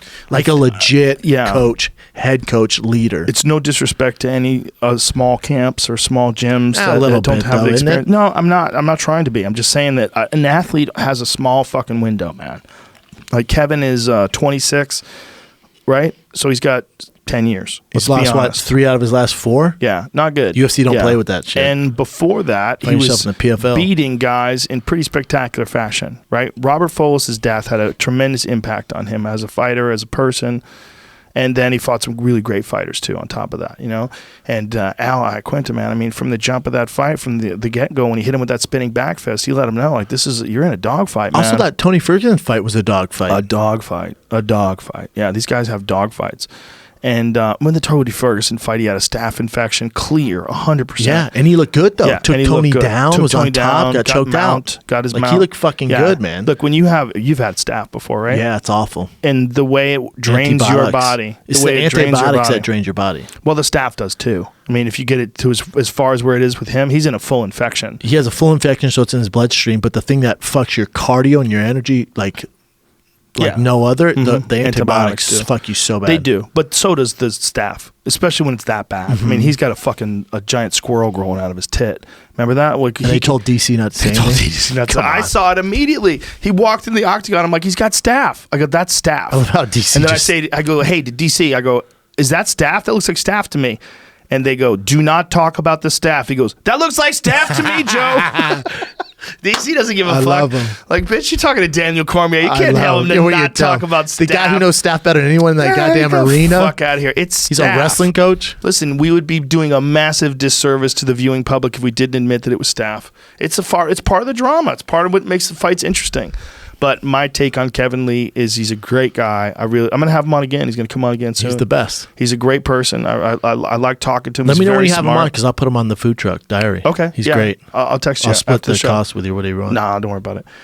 But anyway, there's a defining moment in a fighter's career when they realize they need to make changes. They're not doing things the way they should be doing them, and they need to make some changes. But I think one of the reasons why you care and I care, especially with Kevin, if it was somebody else, some other guys, I won't mention names, but with Kevin, I go, well, no, he can be champ. He just has to change a few things, and you see this kid as champion. Yeah. With other guys, I'm like, just keep doing what you're doing. He 100%. He has the skills, the mindset, and he has the full package. He looks good, speaks good, dresses well, has the skills. Sign me up. He's a good person too. When you talk to him, he's a good person. You can feel it. Yeah, he's a good person. He's just got to make some changes, and he needs a maestro. He needs a fucking conductor. He needs a Greg Jackson. You can't get there without or Matt Hume. You can't get there without it these days. Duke Rufus. Mike Brown at ATT. Yep. Dude, I had Dustin Poirier on Food Truck Diaries. And Brown's amazing. I'm sorry, not Mike Brown. I had Dustin Poirier on. But he was talking about Mike Brown, how great he is. And Dustin the Diamond Poirier on. And he started talking about his wife. Dude, I'm balls deep into chicken and waffles, eating the food truck, stuff. And he starts talking about her, and we're probably 30 minutes in it. I start getting teary-eyed. He starts getting teary-eyed. Aww. He was just talking about how, because I was telling him, like, dude, it's a long journey. How have you not, like, I can't believe you didn't stop at some point. Like, you've been doing it since you were 18. How have you not stopped?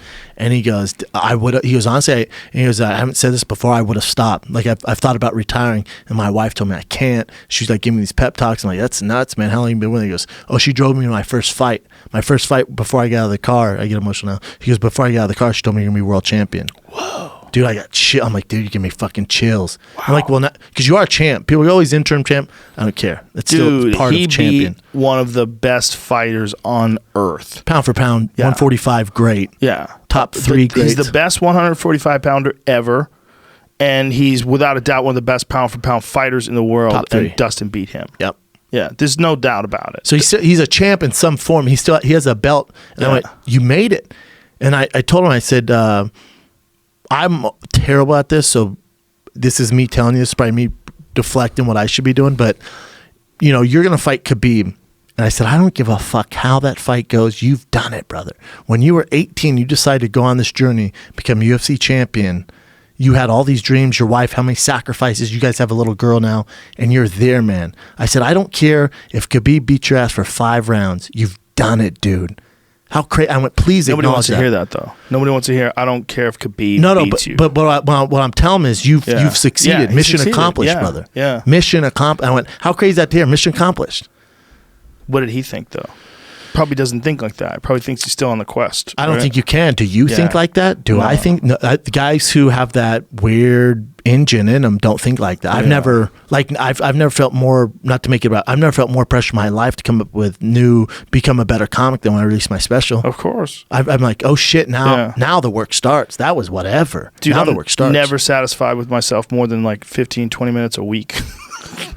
I wish I had 15 minutes where I was. I couldn't tell you I was. 20 minutes a week, I'll have a glass of wine, I'll put my feet up, I'll kick back, and then that little voice in the back of my head, it's like, are you doing everything you can do? Get up. Come on. It's kind of shit done. It's kind of a demon, though, isn't it, Joe? Demon, like 100%. Like one of my dreams was to buy the car that I bought, and I bought it and we're in bed, and my girl goes, how do you feel? I went, exactly the same. Like I think once you like material things, they don't matter at all. And then the next day we wake up, I get up with my son every morning, and we always watch cars on YouTube. And she goes, "What the?" I'm watching a different car. She goes, "What the fuck are you doing?" I'm like looking at the next car. She's like, "There's no way." I'm like, I need goals. Yeah. As soon as we bought our house, I swear to God, the next morning. She goes, Looking what are at you doing on houses. Truly? I go, looking at the next house. I don't know what to do. No, that's normal. My But- message to Dustin was enjoy this. But don't get the thing about stuff though, as opposed to like goals, is like stuff. You could always just keep buying stuff and making money to buy stuff, and then you find yourself being one of those people that just does stuff for money because you want to buy the stuff. I've never done that though. But there are people like that out there, right? You know, I've heard Steve Harvey talk about money, like how much money he wants to make per year, and someone was making fun of it, and I was thinking, well, he's in this vibe where he's trying to get stuff and make money, and you got to make money to get stuff, and you get sort of in this game of accumulating more and bigger and better things. For me, the most important thing is the stuff that I put out if people like it. Yes. Like if I do a podcast, well, let's say if I do a UFC and I suck, if I stumble through something or I make a bad call or it's not, that shit will fuck me up for days. And there's nothing you can do to Nothing fix I can it. do to fix it. You could get a Yeah. Lamborghini, a Ferrari. It's not going There's to help nothing. fill that void. Wouldn't do a damn thing. So same with a podcast. If I do a podcast that doesn't go well, if I do a set and the set doesn't go well, or I stumble through a joke, all I care about is the stuff that I do in terms of like Agree. like progress. I focus all my progress on that. I'll distract myself with stuff, but like, look, this watch costs like $50 or something. I don't know. You know, Is that Tag Heuer? That's a taser. Not It's 50, a but I hear military you. watch. Well, it's like $300 maybe. But you know what I'm saying? But it I'm doesn't not- matter whether that's Yeah. 500 or 300 bucks or this is 22 grand. Not a big deal. 22 grand. 22 But it grand? doesn't matter. American money? Yeah, stone cold cash. Not a big Wow. deal. Did you- Rolex. did you just fucking make that Swiss from made. talking? You're just Yes, talking. talking shit. You're just talking shit. Just you got talking a shit, Rolex? made but no, Gold Rolex. my point is this like that doesn't make you happy, doesn't make you feel anyway. This No. doesn't make me feel anyway. No. None of it. The more I learn, the more I accumulate these material things. It doesn't mean shit. Doesn't man. help. The No. only thing that means shit is your friends and your loved ones and what you're trying to do with your life. Bob Dylan said it best. He said they said, what's success to you? He goes, not having to work for assholes and waking up and going to bed doing exactly what I want. Yeah. Boom, that's set it. match. You're already doing that, right? I'm already doing that. Yeah. The only time I ever felt, I guess, somewhat successful, I really don't, but the only time I felt a little successful is when I turned down a big gig on a major network to do TV. I went, no, I'm kind of good, man. I'm good doing what I want to do, and I own all this stuff, and I'm not pressed to do it. Do you imagine what it would be like if you had a boss? Remember the shit that you guys were dealing with at Fox? We were telling you to stop cursing on the fighter and the kid. Hilarious. Just imagine how bad that advice is. Think about how many fucking millions of downloads of the fighter and the kid have been out there. Yeah. How many humans on the planet Earth? If you could see an overhead map of all the people on the planet Earth, a light went off every time a dude was listening to fighter and the kid. You'd be like, holy fuck. It would freak you out to see that number. And that Fox guy was like, clean it up, boys. You know what that guy told me too? I started arguing with him, and he kind of got my face and went, just like you have your black belt in the octagon, I got my black belt in TV. Oh, That's cool as shit. God. Did he really say that? Yeah. He's got his black belt in TV. Let me tell you. Well, he got fired from Fox, by the way. Of course you did. Yeah. The dirty little Shout out to secret DAZN about now. all those guys, they don't know what the fuck they're doing. They find talented people. Yeah, they have no idea. If you get you're Stephen so A. talented, Smith, you wouldn't be doing that. Yeah, if you get fucking Max Kellerman, you get all those guys. Those are the guys that are on your television show. Your television show is going to do well. If those are the guys that are doing commentary for you, they're excellent. They're compelling. Amazing. You're going to listen to it. You're not a great producer. That's not why the show's great. No, it's you the stop. talent, you fucks. Yeah, when you're telling a podcast, the one free medium left on the planet Earth where you can distribute to millions of people and no one can tell you what the fuck to do. There's not another thing like it on Earth. Not one. Not one.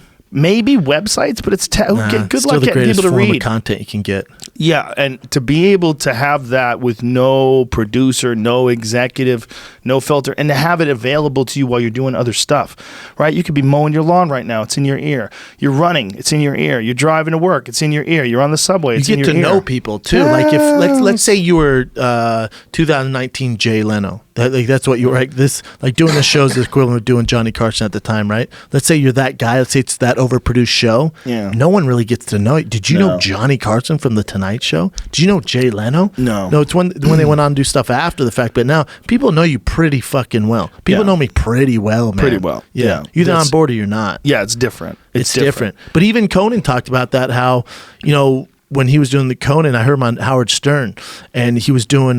He said I'd do the Conan show, and we had a band, and I was going through this interview, but I had to stop it. Like I was in balls deep in this interview, man. I had to stop it because the band's playing. We got to get to that, or we got to get to the next bit. And he's like, no, just let me go, man. Let me have this conversation. Yeah. So he's even come over to podcasting, and even Howard Stern goes, well, that's one of the reasons I want to do long form is because they wanted to overproduce all this stuff. But if I have to get to, I want to talk to somebody, I want to get to know them. I don't want to cut to commercial breaks. I don't have to cut for this band or this bit you want to do. Let me talk to this guy, man. Well, there's a lot of guys that are still cutting their podcast off with commercials. They'll stop in the middle and do a commercial. Do you guys do that? We've done it before. I don't know if we currently do. We just left our current advertisers. It was a nightmare. We just signed with Paragon. Shout out to Paragon. So, I don't know. Sometimes we might. Sometimes we might, Joe, to be honest with you. Yeah. But what we are doing. But if you're going to do it, you're only going to do it once, right? Once, yeah. But what's different with King of the Sting is, so when we do our read, you guys do it before, and there's no video, but we do it. Me and Theo do it together on camera and have fun with it. So it's part of the show. Yeah, different animal. That's different. You got me and Theo doing a read for you. Yeah, we're doing a read for this financial thing, and he goes, and you can save, I think, $75 a year. And when I said $75 a year, I didn't pre-read it. I was $75. I cut a crack, and then Theo goes, "Yeah, a smooth $75 a year." When you go with it, dude. Do the financial people get mad at you? I don't know. I don't give a fuck. We were laughing so hard. I go, "Yeah, go with them. Get $75." Is that really what they're offering? I forget. It might have been 7,500 or 75, but 7,500. 75 different. I forget what it was, but $750. It was something low. Yeah, it was something super low, and I could not stop laughing. Then Theo started laughing. They left it in. I feel like that read would do better than the others. Maybe, but it would do better in terms of financial. About in terms of clicks, but it probably wouldn't do better in terms of people like going there and using the product. The people would think it'd be funny. The great thing doesn't matter. Doesn't matter. We'll find someone else. Yeah, that's the thing. It's different like animal. You have too many podcast sponsors these days. I'd say no to them every day. I get tons of them coming in. Yeah, I bet.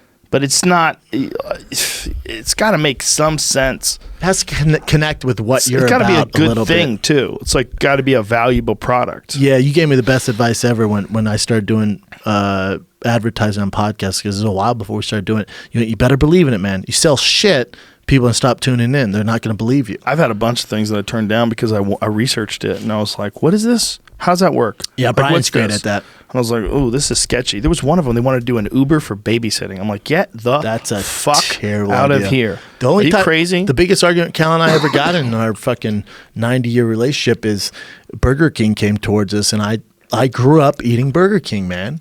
I grew up eating a Whopper with cheese. Not every day, but I'd fucking have one. I'm a goddamn American. And Brian said no? Yeah, he was like, "We can't push that off," and we got in a straight up argument. How did it end? I think we did Burger King raid. Shout out to Burger King. If you're hungry and they're open, food. Fucking a Whopper with cheese, best burger on planet Earth. That's fuck you, not In-N-Out. true. That's not Whopper true. with cheese That's only. So not true. Whopper with cheese and ketchup only. It makes me want to take you to a doctor right now and get a CAT scan. What do you like?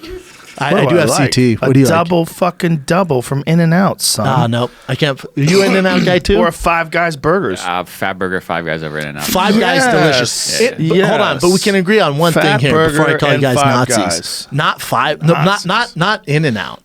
What? In-N-Out for is number so one? much for better. Number one? I like Five Guys and I like In-N-Out. You like Five Guys number one though?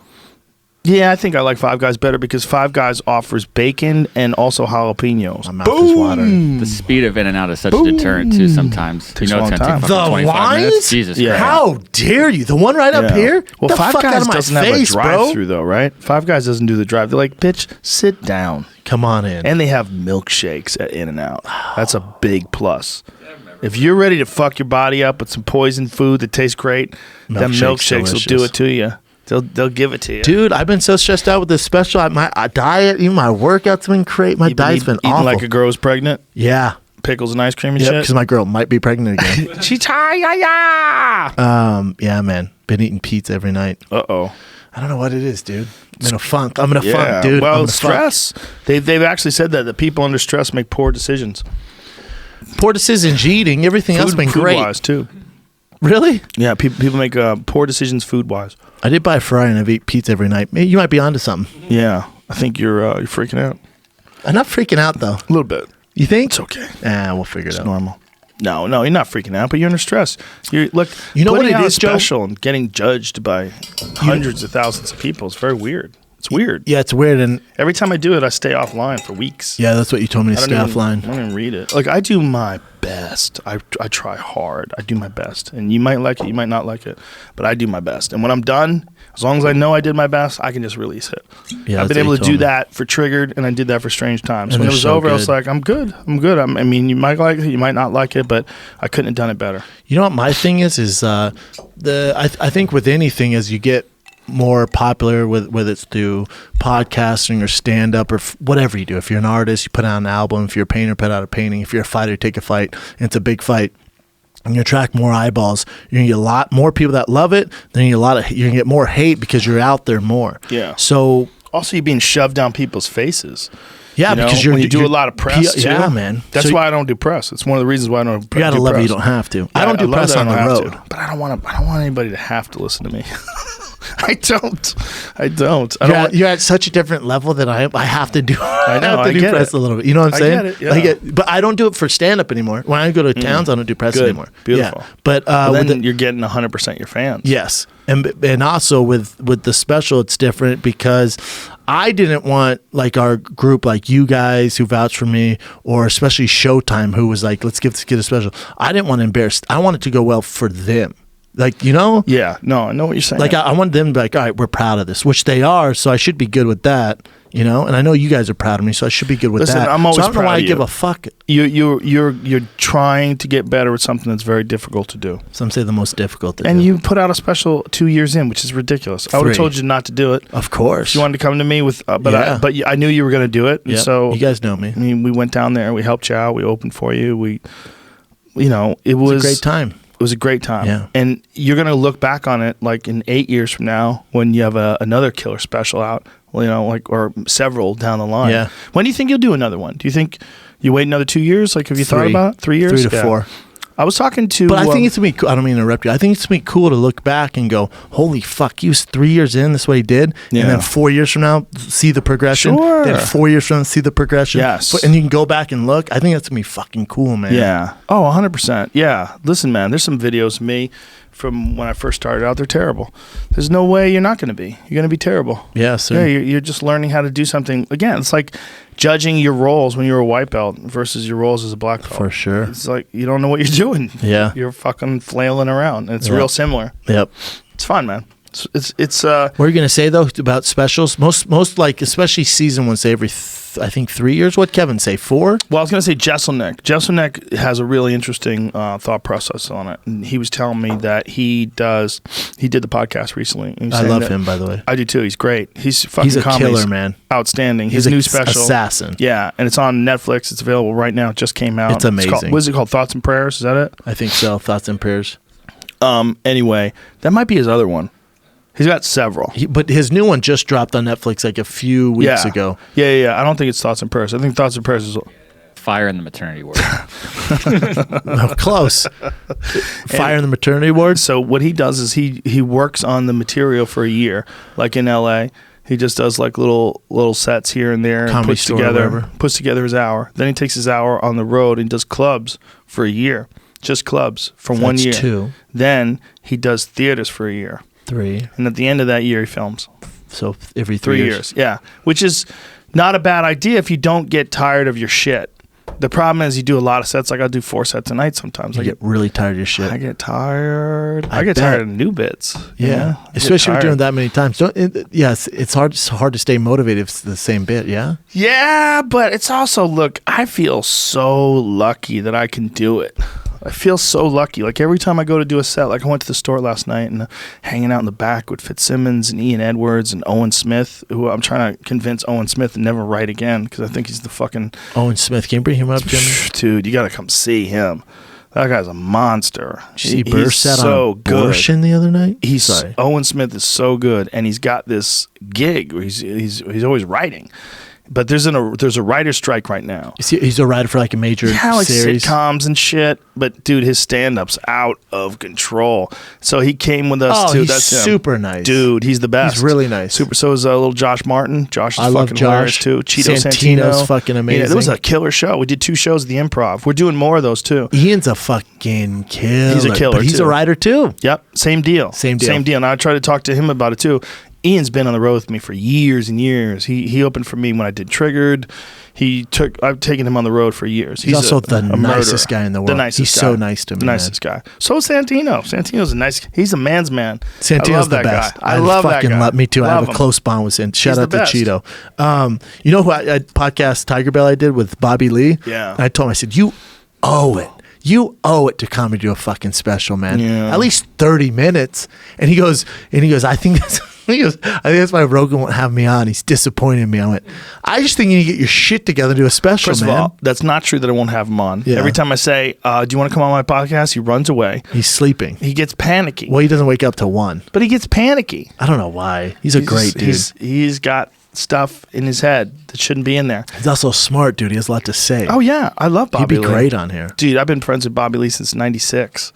He's been doing comedy for a hot Known second. that dude forever. He probably just started doing comedy then. He Because he almost got started. me killed at a strip club in San Diego. That's where he started, La Mexican Jolla. gangbangers with tattoos on their face and long black hair. And Bobby Lee's trying to tell their girlfriend to give him a lap dance. And I had to grab him and drag him the fuck out of here. I'm like, listen to me, Bobby. Listen to me. Those guys are serious. We got to get the fuck out of here now.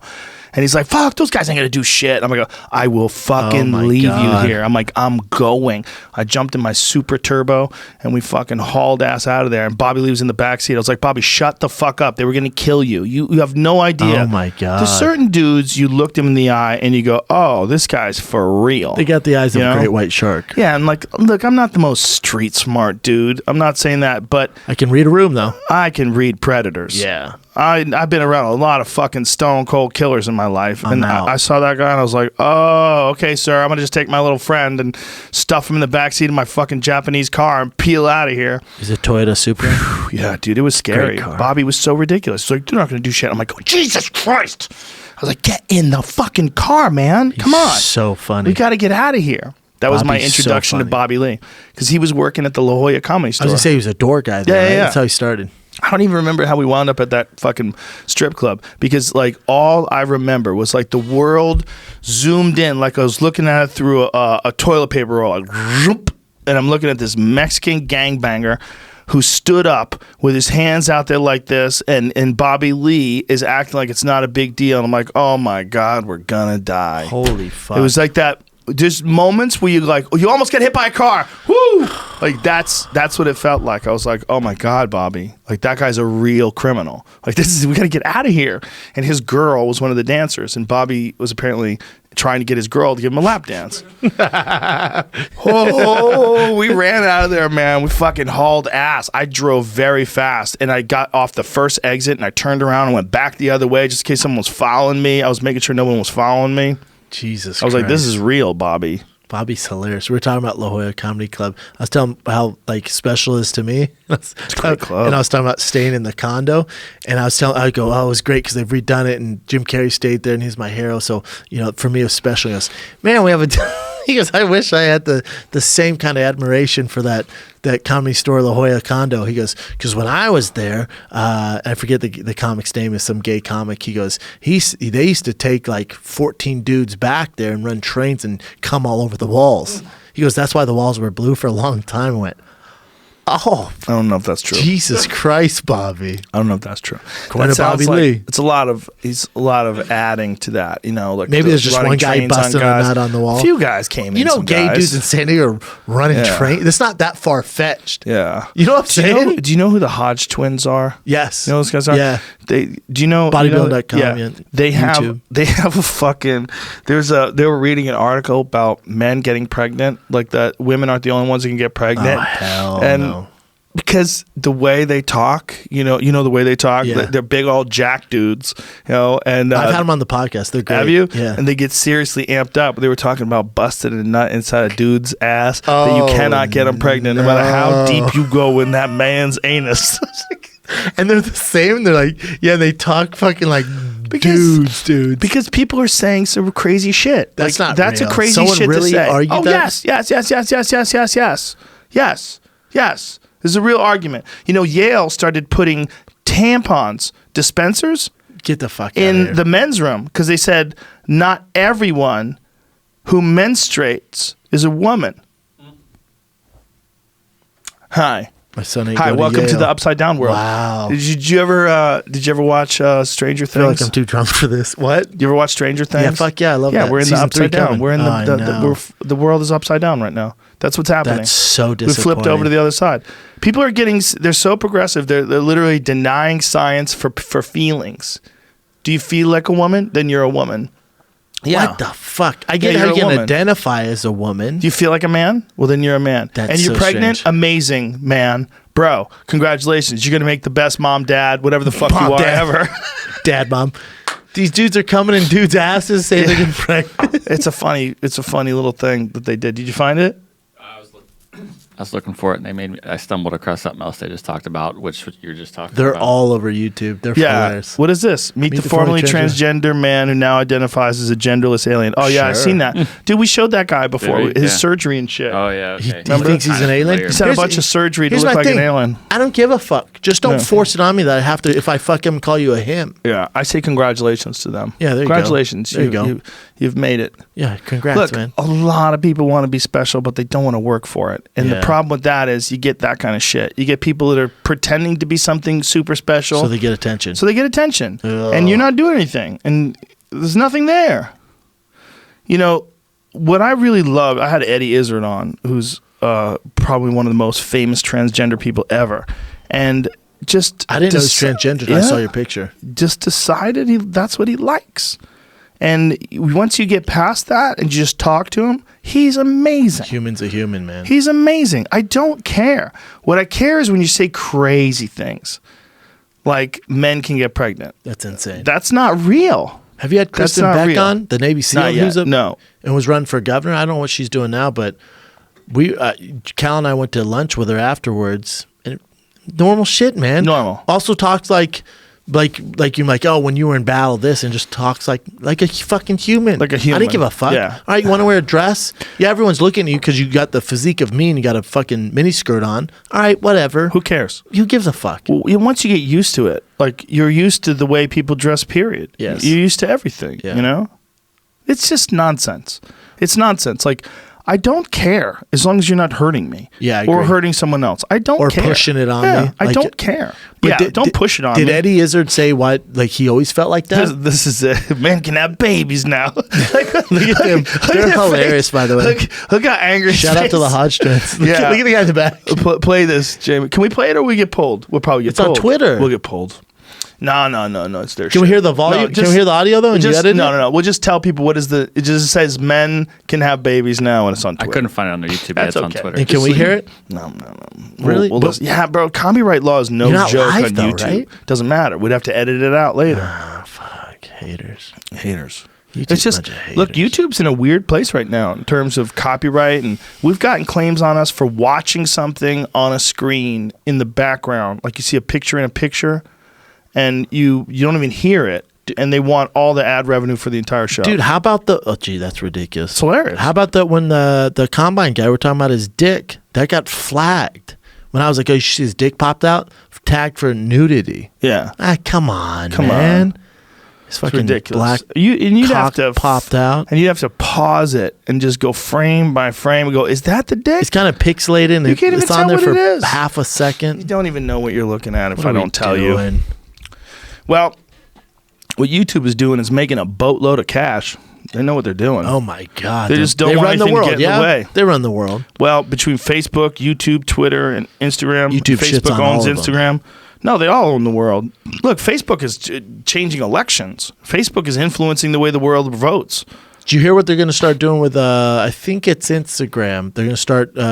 You can, as the user, you're owner of your own page, but the rest of the world can't see your followers and likes. Huh. That's interesting. Because kids in high school, and I can, with a 3-year-old son, it's a scary world with social media. I'm sure with your daughters, you can understand is suicide, especially in teenage girls, has never been higher because they're putting so much ways on their social media. So how many followers, how many likes they get. So if you get rid of that, it might help.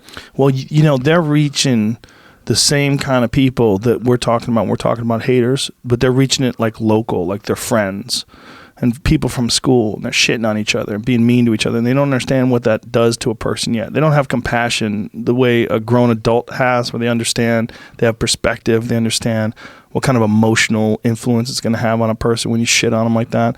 I've seen it happen, man. It's not pretty. But also, like when you and I were bullied, especially you back in the day when you were bullied, you could go home, you'd think about it, but you didn't have to constantly get it. Right. Now, if your daughter's bullied at school, well, she goes home at 3:00, and now it's on social media. Yeah, and then they gang up, and then this person from another school gangs up, Yeah. And this person from Ohio gangs up, and then they're all fucking making fun of her. I've seen them play little games with each other, too. It's weird. It's weird watching kids play little emotional head games with each other. I was like, Jesus Christ. Like, people are button pushers, right? They see a button, they push it. They want to see what it does. They find out it does something. They want to push it again, make it do that thing again.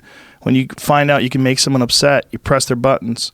You know, there's girlfriends that do that, boyfriends that do that, friends, lovers, family members. People press buttons. But I've had family members that would do that. They would just press buttons just to fuck with you. But even on social media, it's like people can press buttons if you let them know that button gets to you, right? I never punch down. So if it's a guy with an egg for an avatar, someone I don't know, I never ever, very rarely I'll punch down or comment back. Never. That's what they want, right? What's interesting to me is it affects people like Kevin Durant, who's possibly the best basketball player on planet Earth, and he just got in a Twitter war with just like he's been known to have fake accounts, burner accounts, defending himself online. No. He got caught doing that. This guy who works a commentator, an analyst for Fox, was like, critiquing him. He started firing back at him. Then another guy, like a troll with 55 followers, talks shit to him. He fires back. What are you doing? But here's the message. When I see all that, I'm like, God, what the fuck is he doing? I'm like, holy fuck. If Kevin Durant, who's worth $600 million, the best basketball player on planet Earth, if it affects him, what do you think a 13-year-old girl with body issues is feeling like? Right. That's what's scary. Yeah, or boy. Or girl. Any you know little what I'm kids. Kids just the suicide with teenage girls is a lot higher. Have you ever read Jonathan Haidt's books on that? Jonathan Haidt, he's been on my podcast. Callen knows him. I think maybe Callen talked to him too, I believe. But he wrote a book called The Coddling of the American Mind, and part of the book was about the influence of social media and what's happening with kids. A couple years ago? Yeah. Maybe a year ago? A year ago? So pretty recent. Yeah. Because you have to be up to date to get this shit. He's brilliant. Okay. He's brilliant. I really enjoyed talking to him. It's one of those things where you go, yeah, this is nothing that we're designed for. It's not normal. You know, when girls talk shit about you across the, like you see them across the breezeway, like you're walking to your classroom and they're over there and they're talking shit about you, like, fuck those bitches. Yeah. But if they're saying it online and you read it on a Facebook page, her ankles are fat, fucking loser, get that nose job, LOL. And kids will do shit like that to each other. Get that nose job, LOL. Yeah. Kids will do shit like that to each other. But if you read it, now all of a sudden it impacts you. Real, yeah. It becomes it hits you in a way that it doesn't hit you if you see them talking shit. If I see some dudes talking shit about me and they're over there, I'm like, yeah, oh, you really talking shit? What are you doing? What about feel good insulting people, you fucking losers? Concentrate on your own life. Get your shit together. What about online? Like, you ever go to you've never read a comment? Like I've read comments before, but I don't read them anymore because of that. Did it affect you? It affected me when I first started being on the internet. But over the course of my being on the internet, I've learned how to not emotionally engage with calluses. Shit. Well, you just learn Social what that media is. Calluses. I know what people are. Like, if I've done something that was poor and it wasn't good and someone said that sucked, it burns. But you know why it burns? Because they're right. It's true, yeah. Because they're right. Yeah. When that happens, that's an opportunity to get better. That's what that is. That's an opportunity to look at yourself, to reassess, start from scratch. Just look at it with fresh, renewed vigor and understanding that the negative consequences of failing or doing poorly or just not putting enough attention into something you're concentrating on. Though. What do you mean? Like lately, you're not. I'm sure. What's the last thing you did that you got negative? But it doesn't matter. That's how I looked at it. I mean, it's Gotcha. like, but that's one of the reasons why, because I'm always tweaking it like that. And I'll have sets that are off, and a lot of the times the sets that are off because I'm experimenting with shit. I'm moving stuff around, you know. That doesn't matter, but though. it does. Why? You know, I don't like it. I don't like You don't when like the when sets people don't go, go. No. When I don't do well, I'm not listening to what other people are saying. I'm my own worst critic. You have to. So yeah. So the bottom line is, if they're wrong, like if someone says something and they're wrong, it's like, I don't care. Like, it just doesn't bother me if you say mean things and you're wrong. I don't care. But if you're right, I care. And the reason why I care is because I haven't done a good job. So I care more about what I've failed at than the person's opinions.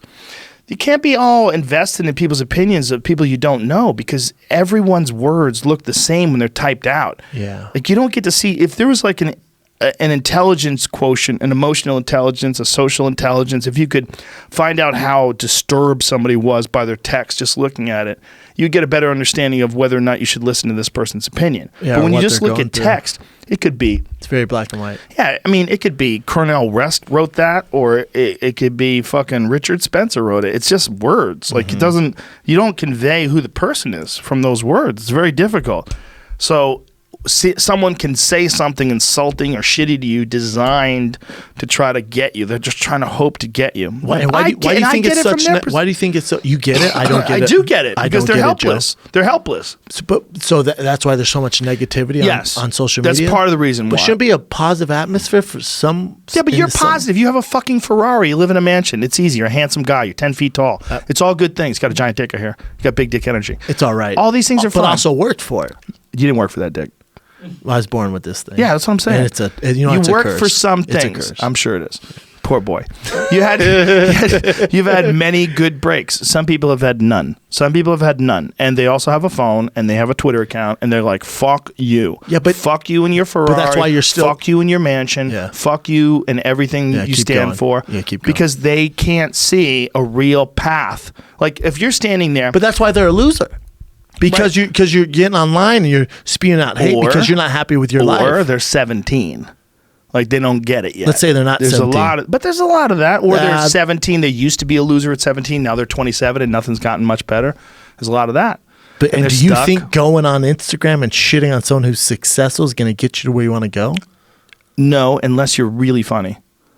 There are people that Then just do a comment. Yeah, there are some comments. Me and just- Theo have a section where we read off the people roasting us. We Yeah. read it back and forth to each other. Some people are good. Some people are hilarious. Most are awful. There's people that have like formulated a comedy career from dunking on folks online. Right? Yeah, but that would be Like the Jenny minority, Johnson. right? Jenny Johnson high five? Like, That'd be half the of her- minority, though, yeah? Yeah, but if you're a good writer, here's the thing. The world is not, it's like good ideas and good writing and being funny. It's not exclusive to professionals. There's a lot of people out there who are really funny who never figure out a way to do it. Capitalize on it. Yeah, look, dude, when I was a fucking open micer, when I was first starting out, I worked for a guy named Dave Dolan. He's dead now. He's a private investigator. To this day, one of the funniest fucking dudes I've ever met in my life. We used to call him Dynamite Dickless Dave Dolan. He was an animal. Hold on.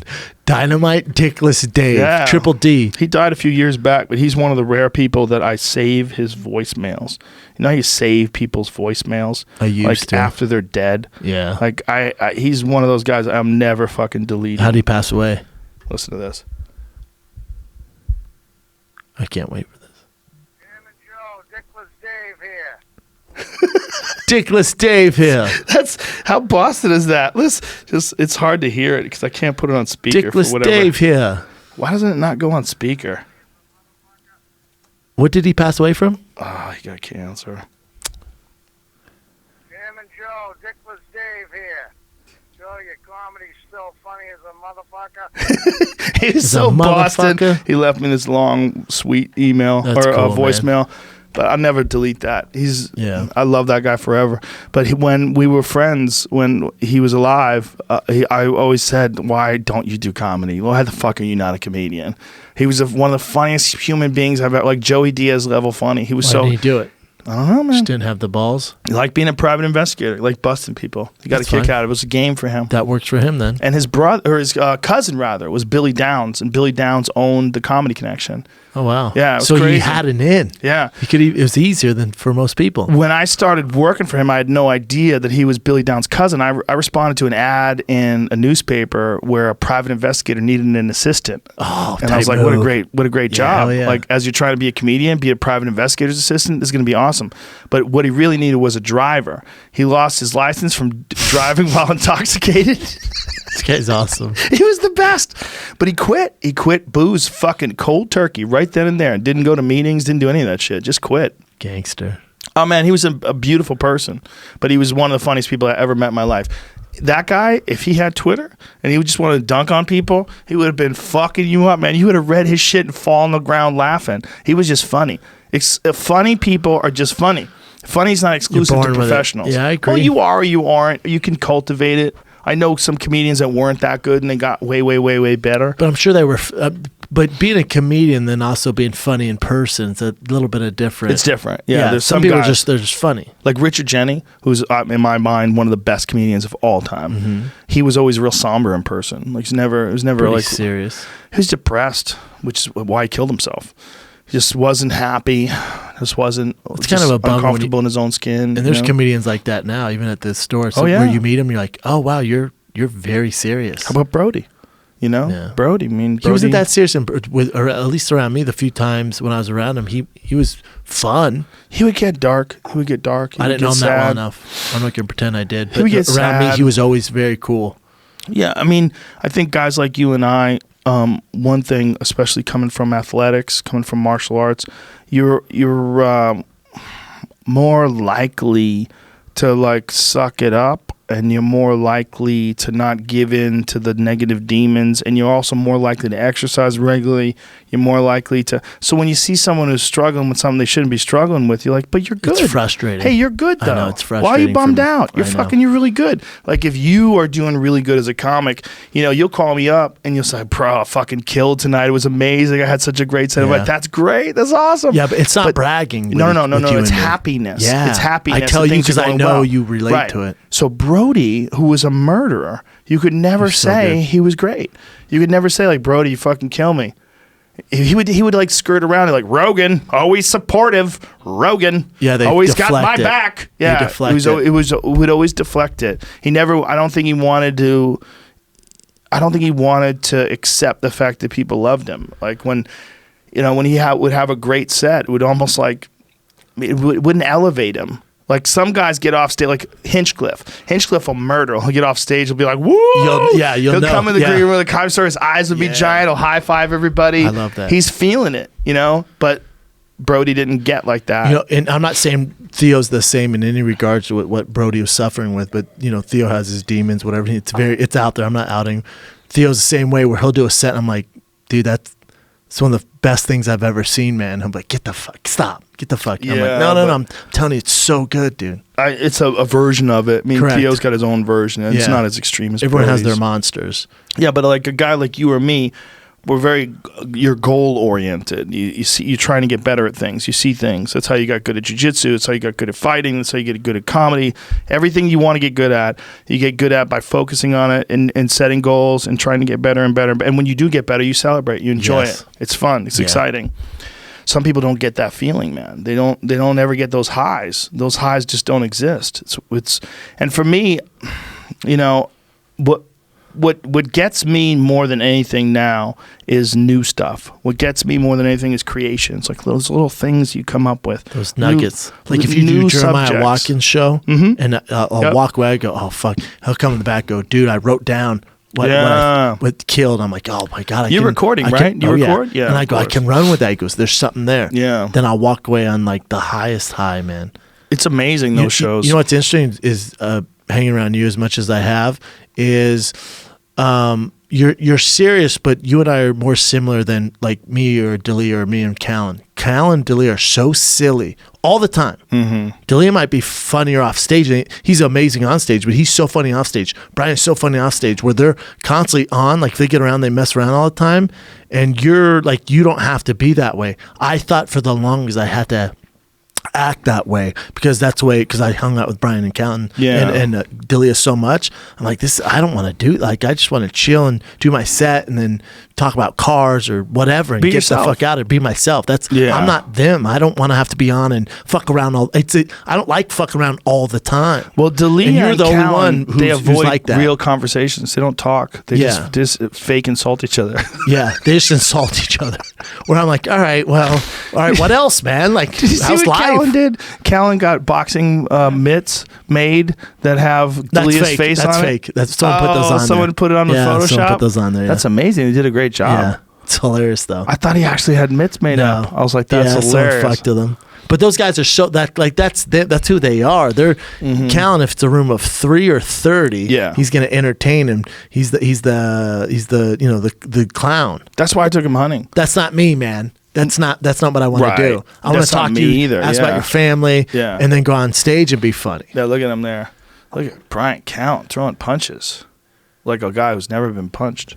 He's gonna be so pissed. You said that. maybe those are real. I think they put them. Oh, they did put. You're right. You're right. Looks pretty goddamn real. You're right, brother. I mean, there's no way it can be fake. Whenever I see Callen hitting mitts, I fast forward. I go to the next page. I know, he's so silly. He's so silly. How's he getting into boxing at 80 years old? Look at this. And he keeps telling me his shoulders are fine. I'm like, well, why are you punching so slow then? If your shoulders are fine, what is wrong? It's like, are you in a room with thick air? He's obsessed with it. Like, what is happening? Are you fighting at high altitude all the time, Callen? The altitude, if there's no altitude, at least your hands would move quicker. That's real. Do you know that's with ballistics, with archery? You shoot high at high altitude. Oh, really? Yes, because there's less drag. That makes sense. There's less air. Why is his hands moving so slow? He's going to be so sad. It's weird. He's been boxing with private lessons for a while. He goes, Wayne thinks, I could probably fight pro. I went, Callen, stop. I went, Callen, you're paying that man money. And I love Wayne. Here's the problem. I said, you're 50-something years old, and you're paying that man money. Yeah. So if you went, Callen, you look terrible, you're going to go, well, you're the one coaching me. So of course, and I went, let me ask you something. You play tennis, right? He goes, yeah. I went, you hit with a pro, right? He goes, yeah. I went, you pay him, right? I go, has he ever told you he thinks you could maybe compete? He goes, yeah. I went, that's what they do. Yeah. Because they got to show progress and hype you up. Otherwise, if he's like, dude, you're awful, never fight again, you're not going to keep paying him. Dude. Isn't it great, though? That's Callen. There's just people. That's Callen in a nutshell, though. Isn't Isn't it great? People that do that coach you, that blow smoke up your ass. You got to be super careful of those. Super careful. One of Eddie's students had this guy who was a jiu-jitsu guy, and he was fighting in the UFC, and his coach, his Muay Thai coach, was like, he's Bangkok ready. And I was like, whoa. Like, as a striker, I was like, no, he's not. Like, what are you talking about? Like, they blow smoke. They get a fat one of these Tommy Chong joints. That's like a firecracker. This. Look at this joint. That's a firecracker from Tommy Chong. And they stuff this in your asshole, and they blow that smoke because deep you're in like your ass. this on the other end. And you start believing it, man. You start believing, I'm going to go to Bangkok and fuck those dudes up. I always told Eddie he should make a shirt that says Bangkok ready. I think he did. Did he make Somebody made a shirt that said, you remember that story? You remember that. Fascinating story. Bro, I was there. I was in the locker room when he said he's Bangkok ready. There's not a better term ever. Bangkok well, it's not ready. a better term ever, especially when you know the guy's not an elite striker. That's and you're the like, best part about it. Jesus Christ. Are you Bangkok ready? Yeah, I'd watch him kick the bag, and I'd be like, oh, no. You better take this guy down. Take this guy down and get your strangle on, son. Get your strangle. Someone should have told Sage wasn't Bangkok ready. Sage was not one championship ready. Sage, he's a alpha male now, right? Is he still there? I believe so. Who left alpha male recently? Did Lance Palmer leave? I think Lance left a Palmer while went ago. to Mark Henry. Who's the chick? The badass? Cynthia Calvillo? Yeah, she Where'd left. she go? I don't know. I'm almost positive she left. She's a badass. I don't know what they're doing over there, so I can't really comment. I don't either. But I do know that when Bang Ludwig was there, they were making some giant ass fucking progress. Everybody started moving better. Everybody started putting together combinations better. Look, you need a head coach. Fighters need a head coach, and even then, you might not win, right? No, it's tough enough. You need a head coach. You need a beast. Look, if I was competing, really, if I was a young man and I was thinking about fighting in MMA, I'd probably move to Montreal. I go to Montreal, or I was talking to Dustin about this at ATT. There's so many guys, especially guys in the UFC. They get there and they're the big swinging dicks at their small gym. They come to ATT and they're expecting the same attention. It's two problems with South Florida: pussy and cocaine. I don't know. Cocaine's not. I've never tried it. Me neither. I've never done it. I There's don't know why I said that. a lot of pussy. Brazilian, Woo! Spanish, Cuban. Colombian. I'd say that's a reason to go down there. Bro, your dick is going to be hard every time the wind blows. You're going to be excited, and you're not going to be focusing, and you're going to get cracked.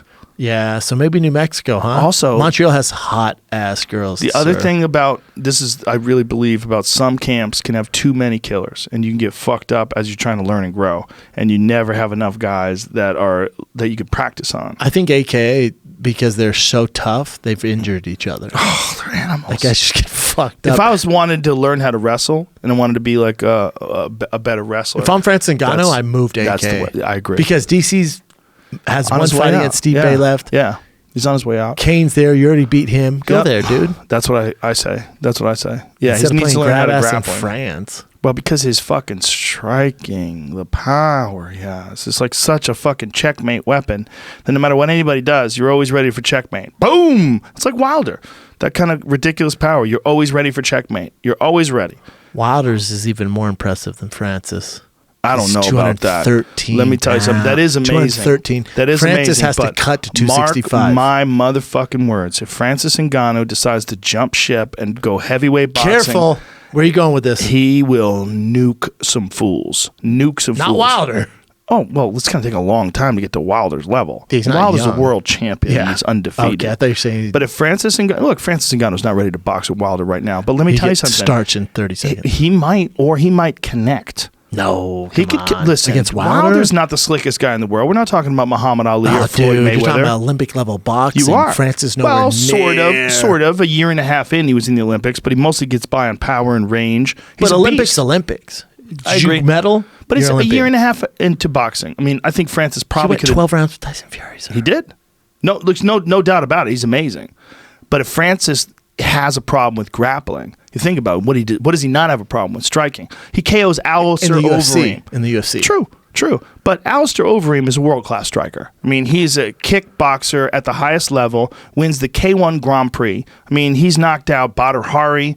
He's beaten fucking Turkish Tyson. For sure. He's beaten some good guys. Francis Gokhan fought when he's a Saki. little older. And Yes. here's the other thing. If Alistair Overeem entered the boxing ring with Deontay Wilder, he wouldn't last a minute. I agree with you. Yeah. However, maybe. Well, if he could kick tough. his legs, No, Deontay boxing. wouldn't. I'm saying straight boxing. Sure. That's what we're talking about. But it was a Muay Thai fight. I mean, it was an MMA fight, so he's allowed to do everything. I know. And I'm he just saying, if it was couldn't- straight boxing, you're talking about apples and oranges. Right, but think about that. If Deontay Wilder fought Alistair Overeem in an MMA fight right now, how do you think that would go? He'd finish him in under a minute. He'd leg kick the shit out of him. Same, right? but he wouldn't even need. He could take him down, choke him out in 3 seconds. But he couldn't do that to Francis Ngannou. Couldn't leg kick him. Couldn't keep him off him because Francis is MMA. But if Alistair and Francis went to the boxing arena, they get absolutely annihilated. I agree with you. But the thing that's holding, well, unless they focused on it for as long as those guys did, but the thing that holds back Deontay Wilder from people, like all the boxing pundits praising him, is that they think he has awkward technique. He's wild. But his results are spectacular, okay? Francis Ngannou, everybody he connects on other than Stipe goes night-night. Stipe is the only guy. Stipe survived. Stipe figured out how to use his championship medal and his grit and use his takedowns and won the fight. Derek Lewis ate some shots. It was just a terrible fight. That fight, I don't even think that counts. That doesn't count. That fight is that's such a awful mess from top to bottom. That was the worst fight maybe in the history of the fucking sport. I agree. They didn't throw anything. It was but the problem with that fight, it was because they were such knockout artists. You were expecting such fireworks. Dude, it was a big disappointment. I said to everybody, there is not a fucking way this fight can suck. That's what I said. You can never say that because it always Can't sucks. miss. I know. Whenever you say there's not a way this fight can suck, it's going to suck. It was so disappointing, man. It was so disappointing. It was, but then when he comes back and he knocks out Curtis Blades for the second time, which I thought Blades had a way better shot at him the second time. Me too. I actually thought he was probably beat him. Especially after the Francis Ngannou fight. Yes. But it showed that, or the Derek Lewis fight, rather. But it showed that Ngannou has really got it back together again. And now he's fighting JDS. They moved it, though. It was supposed to be in Vegas. They moved it. It's a dangerous fight for JDS. Dangerous fight for both guys, really. But yeah, definitely JDS. I just think Ngannou has, if you're going to stand in front of him, man, he's going to hit you with something. Yeah. That's the thing. He's one of those, I'm going to hit you with something, when guys. he beat Kane, I was like, holy fuck, dude. Yeah, man. Kane thought his leg blew out. It was so bad. He really did think that's what happened. When you look at the replay, he clearly got hit with an uppercut. Like a shove, just a little, like a car went almost. That's all it needs. That guy, all he needs is to touch you. He just needs, and the more he does it, the more confident he gets in it, the better. He's only been fucking training for 6 years. Dude, people need to get that in their head. I want to see him versus John so bad. Him versus John Jones? Yeah. What do you think would happen? I think John would take him down. I think John smokes him. John would take him down. Yeah. And listen, John easily could be 240 pounds. Easily. Just go. I think what he's doing is he's going to clean out light heavyweight. There's really no one there for him. He's going to clean that out and then go to heavyweight. Maybe. He's going to. Or maybe he just stays at light heavyweight and just goes down as the GOAT and just keeps beating the fuck out of all the contenders. Though. He is. It's weird to me. DC wants that fight again at light heavyweight. I'm like, come on, DC. Does he? Do it at least at heavyweight. Heavyweight's the way to go. That's an ego thing for DC. DC gets past Stipe, which is a big if. It's a big if. Realize, like, DC connected with that beautiful punch in the clinch, but Stipe has had over a year to stew on that. It's been driving him fucking crazy. I don't think that's a good thing. I think it's good for Stipe. Stipe's an animal. I'm not worried about that. I think he's going to be better. I think ring rust's an issue.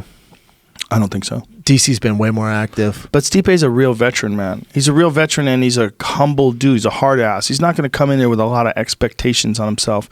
He's just going to do his best, I think. I'm not worried at all about with some I think guys, it's a tougher fight for DC. Like, if Donald Cerrone was taking a year plus off and then was going to fight for the title, I'd be like, whoo, I'd like Donald to get a fight in. God, I wish he would do that. You and I are off on this. Yeah, I wish Donald would take a fucking break and not fight Tony in 3 days' notice. No, I agree with that too. I wish he would take a break and not fight Tony in 3 weeks' notice. Yeah. But 3 weeks after his last fight. Yeah. But when Donald fights a lot, as long as it's within reason, it's the best Donald. That's what he wants. Yes. He just likes to get in the groove. He likes to stay active.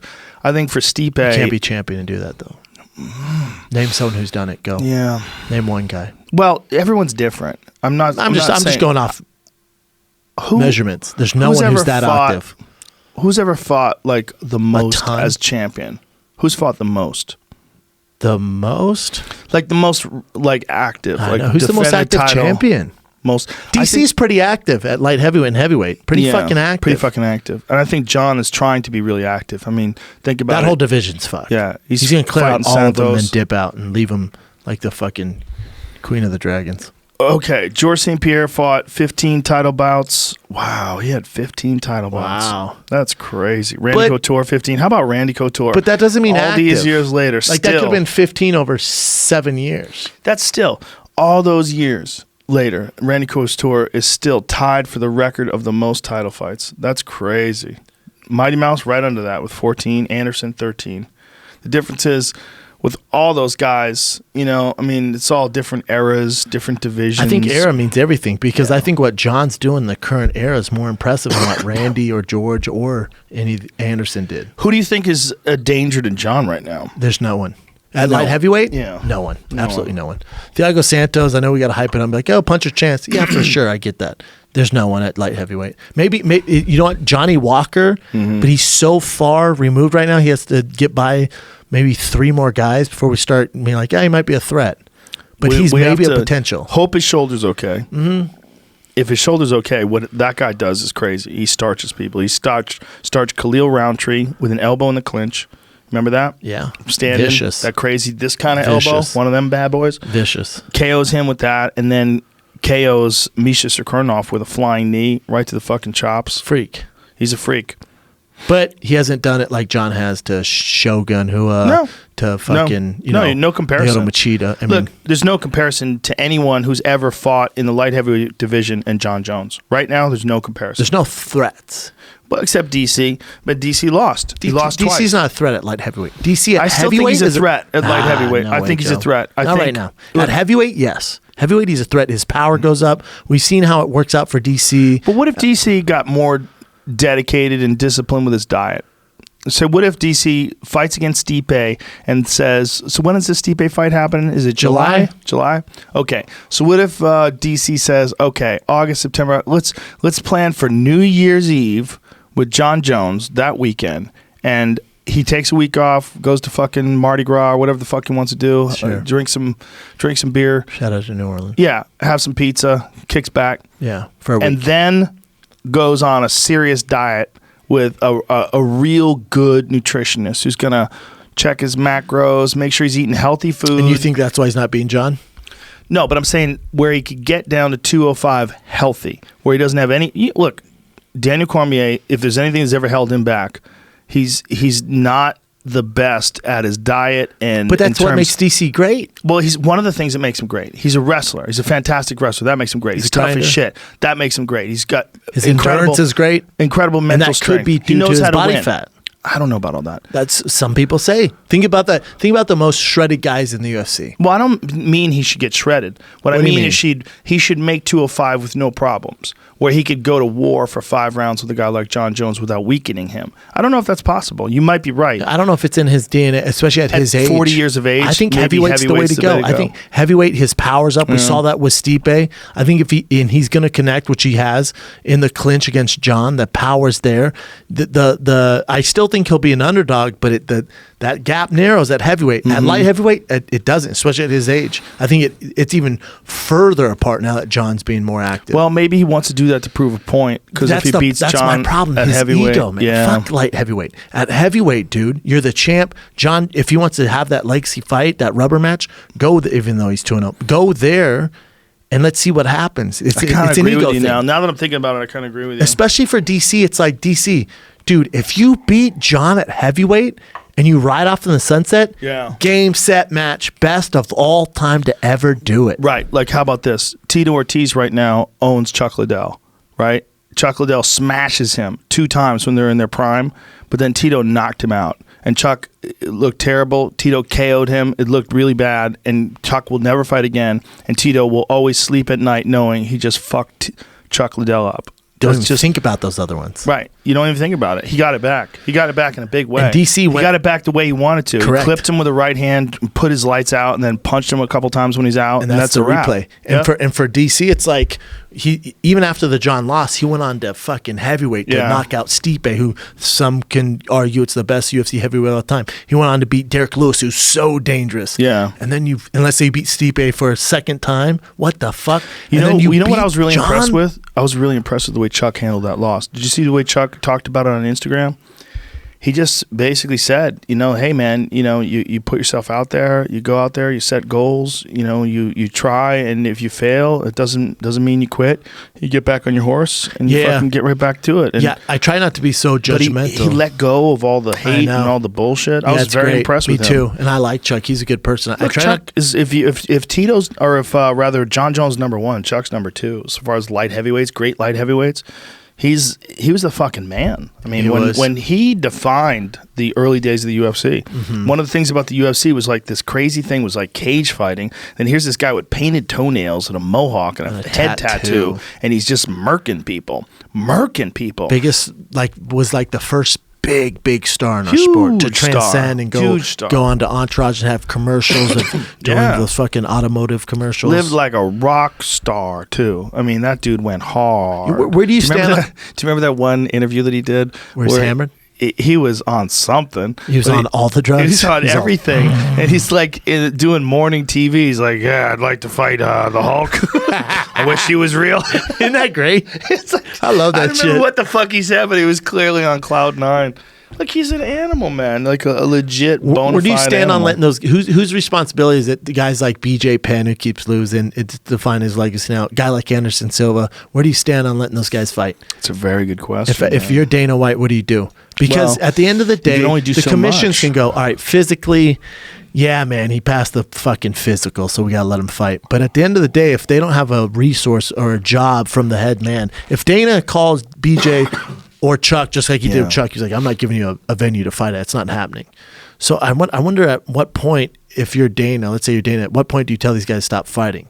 Because I feel like for Anderson, although I don't remember him that way, the new generations remember him for being this guy. For BJ, the new generation only knows him as losing. We know him as one of the greats. So I feel like Here's if I'm my take Dana, on I owe it to them BJ. to say you can't fight anymore. I don't know if BJ is capable of competing at the level that he's competing at right now when he's losing to these guys. I don't know if he is because it doesn't seem like he's capable of it. Well, he's lost, what, 6 in a row? Yeah. And if I looked at the BJ that I saw against Ryan Hall, up until the time he gets leg locked, he looks fucking great. Wow, that happened fast, though, bro. No, I know. I'm with you. I'm saying he looks like he's fit. He looks like he's in shape. He looks like he's a top fighter. But he almost needs to fight a young guy coming up so we can see. When he fights Clay Guida or he fights someone like that, it's almost losing. Yeah. And then Ryan Hall, he's losing. I feel like, I don't know. He's Like, not who he used to be. No, obviously, not. But I don't just even know where his head's at. I feel like if I'm Dana, I'm going, hey man, I'm doing you guys a solid. You can't fight here anymore. And now they might go on to other organizations, but it's not the UFC. So they can go on there and compete, but you're not going to tarnish your legacy at the highest level here in the UFC. Not under my watch. No. So I couldn't do it. I'll never pick against BJ. I would never pick against Randy Couture. I don't have it in me. So when BJ fights, I'm like, I'll take BJ because I refuse to pick against him. That's how much I respect him. But at some point, I couldn't do it, and I don't. Obviously, Dana can't either. Could you be like, hey, dude, no more. We're done. Well, I'd have to be friends with him like I was friends with you. Yeah. You know, I mean, when Yair Rodriguez 360 roundhouse kicked him in the face, that should have been the end. I mean, that was you saw that and compare to BJ when BJ beat Sean Shirk. Like you're looking at this is a severely different fighter. Whose job is it to tell him? Family and friends, No I guess? one's job. You know, here's the thing, man. We can't let the fighter decide. Well, I don't think he should be competing at the highest level of the sport. But if he still wants to compete, like who's to say he can't? Who's to say he can't go to a small organization and fight for them? Who's to say? I mean, he's not. Whose choice is it, Joe? He's not getting sparked out. You know, I mean, he's still conscious. He's not. Yeah, I know. He's getting beat, but he's not getting crushed. Nope. And not in all of the fights, at least. I mean, the Ryan Hall one is probably like the most. Ryan Hall's going to tear anyone's knee off, though. Hate to tell you. Oh yeah, if They give him anybody, he's going to do that to your knee. Well, he's a phenomenal grappler and he's super, super intelligent guy too. But that was probably the kindest way for him to lose, just to get tapped real quick, rather than Not just if you're a get black belt. beat up like Frankie embarrassing. Edgar did to him. Yeah, I know. You know, But I guess it maybe, again, the commission, they have a tough job because, like, physically, Right. we can't see into his brain, but physically he's passing all the tests. Like, you remember when he whose fought job is it to Frankie? tell Bernard Hopkins not to take that last fight when he got knocked out of the Yeah. fucking ring? Whose job was it to tell Roy Jones, don't go to Russia and get knocked out? yeah. I It's don't a know. story that's so old.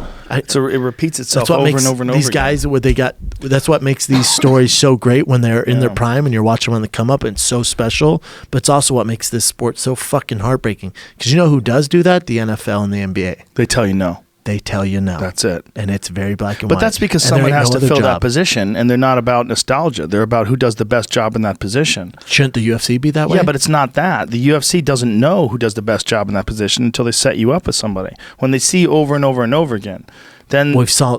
but again, six. But the argument is he's not getting crushed. He's not getting sparked out. He's That's not getting the- knocked out. that's a He's just terrible not argument. as good as he used to be. No, Yeah. it's not a good argument. But he's not as good as he used to be. And I'm not saying I'm not arguing. Joe. So why do you I think don't he's have still the there? answer. Why do you think he's still at the UFC? Why he don't hasn't they found a cut him? passion. He hasn't found a. I don't know why. Because he's still a draw, maybe. Yeah, that's a good question. Because right now, out of respect? Is it out of respect? Like, what is it? what he's done for the game, he's earned the right to go out on his own note. But the stakes are so high in fighting. It's different than basketball. I don't know whose job it's, and I don't have the answer, and I wish I did. I don't know. It's the most heartbreaking thing in sports, I think. I agree. And I think with BJ, if he would have found, and I don't know BJ well enough, but if he would have found a passion like I did with stand-up or podcasting or something else, he probably would have been out and never come back. Maybe, but the thrill that's of what makes he BJ does, great. Yeah, I mean, he's a multiple-time world champion. Mm-hmm. The thrill of BJ when he was in his prime is probably indescribable. Like what brings Nate Diaz back, even though he has money in the bank? What's going to bring Conor back? Yeah. It's not money. Yeah, Those guys were born fighters. They're natural born fighters. This is what they do, and that's what makes them feel alive. So I don't know. Yeah, the excitement, and the thrill, the fucking. I mean, and look, we're all gonna die. It's like when people say you should look out for their health, well, then we should stop fighting altogether. Correct, and stop playing football. Stop and doing we should everything. probably stop drinking. And no more driving. Yeah. Driving's dangerous. Got to And walk planes. everywhere. If we just walk and people get in accidents walking, they'll be fine. They'll bump into each other. It's no Yep. big deal. That would be cool. Yeah.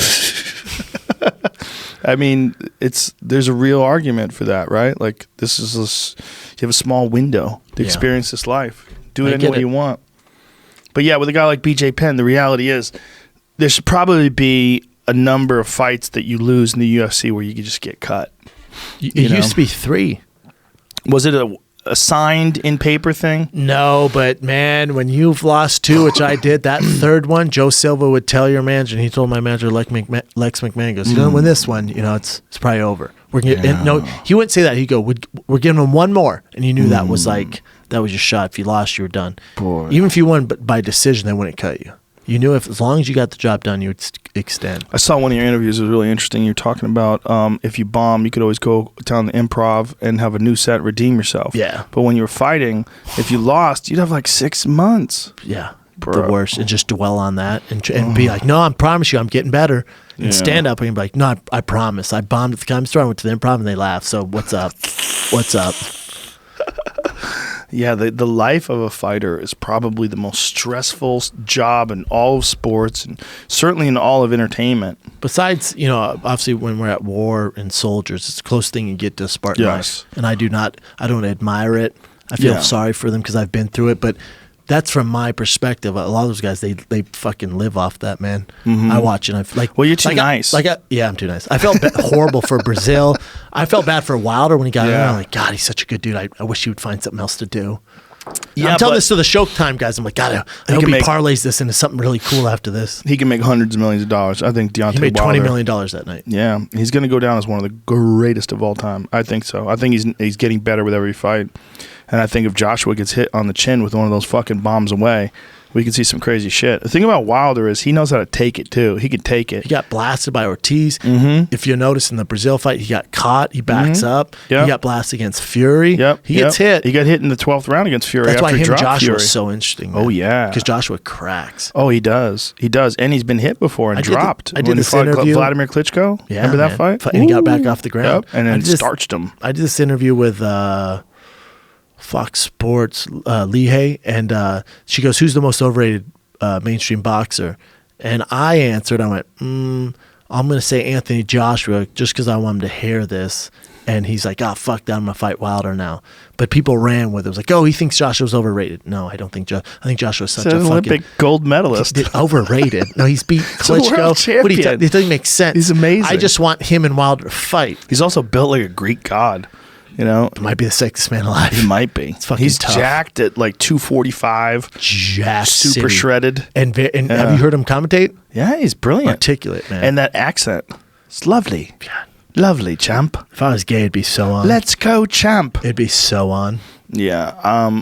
What is happening with my man, Shannon the Cannon? Speaking of Let's Go, champ. He's been trying to get a fight forever. Is he still? Yeah, he's always trying to get a fight. Yeah, he's always too old. And it's like too much of a risk. It's a 3-man horse race. You know what I'm saying? He's a risk. 3 horsemen. Yeah. If you're not those 3, no one will see you fight anybody. Yeah, and you would have to. Did you hear Jim Gray? Be moving him up the line. Nah, what? He's too old. Did you hear Jim Gray after the fight? What did he say? He goes to Wilder. He goes, and people were booing him because he goes, I love it, but I also get why people are booing. He goes, champ, Wilder, great performance. Because I hate to tell you, and Brazil's behind him. He goes, no one wants to see you do this to Brazil. No one wants to see you fight Ortiz next. That's supposedly what was supposed to be next. No one wants to see you fight Ortiz next. It's either Joshua or Fury. That's all we want to see. When are we going to get that? Who was booing? The crowd, When- because Brazil when- got starched and like, come on, he's in the ring. But Jim Gray goes, no offense. So but they were booing Jim Gray when he said that? because he asked that. But I'm like, I've been shouting from the rooftops of my podcast saying the exact same thing. It's hard, and I told Showtime this. It's hard to sell these fights because no one cares unless it's the ones we want to see. Which is why what makes the UFC so great. You know you're gonna get one versus the champ. You know you get the number 2 guy versus the champ. The best are fighting the best night in, night out. Yeah, so they got mad at Jim Gray for telling the truth. Yeah. She's gonna get mad. That is what it is. Jim Gray knows what the fuck he's It's doing. also the truth. It's the truth. He knows what the fuck he's doing. Look, man, I want to see Luis Ortiz. I want to see that fight. You want to see what? Luis Ortiz and Wilder. Again? 100%. You think that should be next? No, I'm not saying that should be next. Look, if Joshua and Tyson Fury decide to fight, and Luis decides to fight Wilder, I'm fine with that. You want to see it again? I'm fine with that. Luis Ortiz is a beast. And he's a Look, beast. it's not the best fight, but I would watch the shit out of that fight more than Dominic Brazil. Oh, for sure. I would have loved to see that fight. I would have loved to see that fight instead. And I think they offered it to Ortiz, but I think Ortiz had an injury. They offered Ortiz Joshua because Joshua's that's opponent right. tested That's hot. June, right? Yeah, Yeah, that's they right. offered it to him, and he said no. He wanted here, but this is boxing. His manager goes, "We want more money than that. We want double." Joshua's team went on short notice. No, we're giving you. I think it was $5 million. He won 10. Oh, look, Luis Ortiz is legit, bro. Legit. He's a fucking cubic Olympic boxer. We have no idea world how class. old he is. But dude, come on, how badass is goddamn Deontay Wilder? I mean, he's You know how losing that technical fight. Ortiz is? Yes, and he cracks somebody. A southpaw? He hits so fucking hard. So does Ortiz. No, That's what's amazing. he does not. Ortiz is a killer. He's a dude. killer, but he is not a killer the way Not like Deontay a Wilder. Wilder is. Wilder- That's a totally different animal. Joshua and Fury aren't a killer like Wilder. When it comes No. to one punch power, Dude, hardest hitter in the world. Wilder is made out of wood. That dude is iron. When he fucking hits dudes, he hits dudes in a different way. It's like they're getting clubbed. Boom. You know, It's amazing, dude. The first thing I asked him when he did the podcast, I'm like, how the fuck do you hit so hard? Like, look, he just knows. He can absorb shots. He's just smart enough to hang on there and just stand in front of you. If you're standing in front of him, he can uncork Look how on you. skinny But he look is. at this fight, He's man. This is 213 pounds. This is a tough fight. This is what Oh, I'm saying. he was losing this fight, dude. Look at this. He's getting his body worked. He's getting beat up. He's Look, wobbled, he got dude. clubbed there. Dude, he is getting fucking hurt. So this is not an easy fight for him. And I think the rematch will be even harder. I really, truly believe that. I think whatever Ortiz has got left in his body, he's going to come at him. And Deontay Wilder knows that this guy can fucking box. The difference, I think, is with Wilder, you're dealing with a guy who is getting better with every fight because he's literally learning on the job as one of the most successful heavyweight champions of all time. Because he's only been fighting since he was 20. He's getting better and better and better. For Luis Ortiz is like maintaining right now. He's 60 he's years old. 49,000 years 60 old. years old from Cuba. He has We have no 7,000 idea. fights. We He's have only no lost idea. once, and it's still Wilder. He's been popped. He's been popped for steroids. To quote Joey Diaz, it's fucking Fury or Joshua, go fuck your mother. And then he dropped him. And he dropped him here. I think we're gonna get Joshua Wilder next. Listen, man. bro, if we don't, I'm telling you, I am down to see this fight again. Ortiz hurt. Oh, he hurt Wilder, fuck. man. No, And Wilder was put losing him that fight. away. Yep. He hurt Wilder. That's the happiest I've Dude, ever been. I fucking I love that jumped guy. out of my I love seat. that guy. I love his story. I love how he is as a person. He's fun. Great He's- person. He's great. And it's interesting how small he is as a heavyweight. So thin. When he fought Tyson Fury, he weighed 209. It's nuts, man. 209. My favorite part is he's such a beast of a dad too. Brings his Yeah. kid, the He's little baby, amazing. brings him and his wife everywhere. Yeah. Brings the rest of the kids everywhere. Like, I was surprised how sweet he was. Like, he's like a warm, friendly guy. You love him right Says away. blessings to everybody. Yeah. Blessings. He has a blessings. real talent, man. Yeah. He just like vibrates Yeah. success. He's a real deal, man. It's good to be around. I'm excited about the heavyweight division too because I feel the same way about Joshua. Joshua seems like a champ of a person. Yeah, I've never talked to him. Seems awesome. Yeah, like all these interviews, he like comes across. He's smiling. He's charismatic. Elegant. He's interesting. Probably pulled up an Aston Martin. Probably got one of them Land Rover V8s. Yeah. Those Defenders. Yeah. Just fucks I actually all saw the girls. I'm saying that because I saw a video of him where there was a car show where they drove Anthony Joshua around. He got to drive In a Land around Rover? one of those Land Rover Defenders, those boxy looking Oh, I military love those. vehicles. I those love are those. dope. Those are sick. They're about to release a new one. They're coming out with a new one? Yeah, Land Smart Rover's coming Land out with a Rover. new Defender. Oh, wow. Yeah, they have a new model. It makes sense. They're such hits. Just like Ford's coming out with a Bronco. Yeah. they're coming out with a Bronco, and they're also going to have like a smaller Bronco. Yeah, they're having just like a baby Bronco. Yeah, like a 2-door and a 4-door. And wait till they do like the SVT version of it, like the Raptor version of the Bronco. Shit, I have to get rid of the Raptor. Yeah, son. your Raptor is one of my all-time favorite trucks. It is such a meathead move to get a goddamn Raptor. Especially in LA. You're such a meathead. Like, you got bales of hay back there, son. What are you using that pickup for? 0 things. What am I using for? Being awesome. Being awesome. Being awesome. Everything is awesome. Yeah. The thing about those And two it's lifted with fucking monster truck doors. Raptors are preposterous cars because they Ridiculous. give someone the ability to drive like a real off-road vehicle with 500 plus horsepower and just get it from a factory. It has a crazy suspension. You could just drive over the fucking moon with Do that whatever you suspension. I mean, it has crazy travel in those wheels. So when you drive it on the highway too, it's like smooth. Yeah, it feels like an S-Class almost. it absorbs everything. But yet it's huge. But yet it's a monster of a vehicle. monster. And you could accessory the fuck out of that bitch with some crazy bumpers and rear bumpers and tail bumpers. Yep, sure can. Side pipes. Correct. I mean, side steps and shit. What is that? Deontay Wilder's gator skin Aventador. Oh, no. Oh, no. Oh, no. Let's go, champ. No, I don't support this. I'm 100%. No I love way. him. I love him more now. No. Look at that fucking car. I want more pictures. Yes. Wow. First of all, what are you going to do with gator skin? listen, first of all, that's a wrap. Okay, that's not Yeah, it's real a gator wrap. skin. It's No. a wrap. What if it was real gator skin? They would have to glue it to the car. I It don't would know, the ruin lights, it. there's like divots on the little things. It's it better be. be a It's a special wrap. wrap. for Yeah, sure. I know you can't do that, but Hush your mouth. That's not alligator It's not skin. real Dude, I alligator. have an alligator skin. I hate alligators. I don't know if you know this. I don't like 'em. I don't talk about it too much, but I have like a hate for You're them. scared of them? Yeah. When I was a little kid, I lived in Florida. When I lived in Gainesville from age 11 to Oh, 13. wow. And we lived near a place called Lake Alice. And Lake Alice had alligators. And I knew there was a lady that was walking her dog by the lake, and the alligator came out and snatched her fucking dog from you her. saw it at, and like, I 11. didn't see it. I didn't see Oh. it, but I remember that being a thing. And I remember seeing those goddamn things all the time. And everybody telling me that you don't have to worry about it. When I'm 11, my sister's 10, and we'd be hanging out at this lake, and I'd be like, what the fuck is to stop an alligator from eating us? Nothing. And I remember looking them in the eye, and I'm fascinated by them, right? They're amazing, because I always loved dinosaurs when I was a kid. It's a dinosaur. It is a dinosaur. Yeah, it's and a I was always into nature. I'm always into like cool nature shows and documentaries. So I'm looking at this thing, thinking like, oh, we're just used to them being around. Like, we shouldn't allow them to be around. Fuck we're just no. used to them being around. So we think it's cool that they're around. But they will fucking eat you. And they'll eat your dog. Any chance they get. So I started buying. I buy alligator.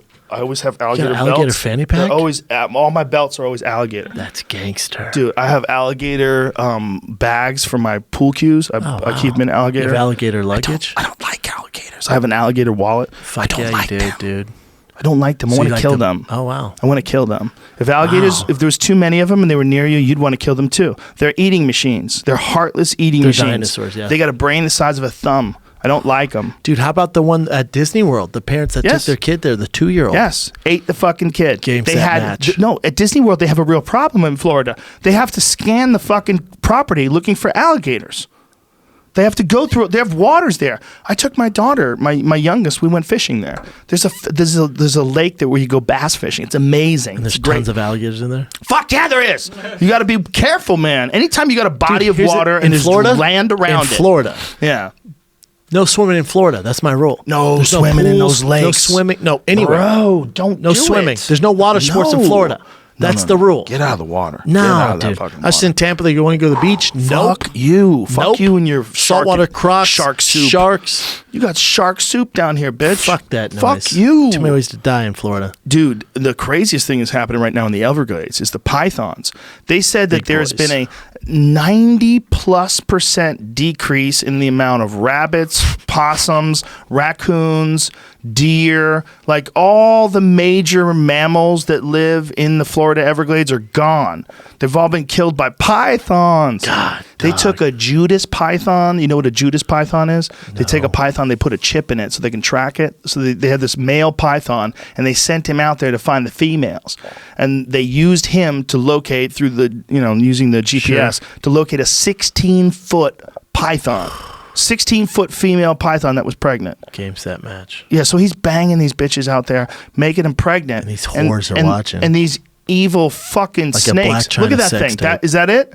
Snake? Holy Snake's boyfriend Why leads would they hunters kill to- it? They have to kill it, bro. Why? They That have thing's to. awesome. No. They're invasive. They're not supposed to be there. word. It had 73 eggs.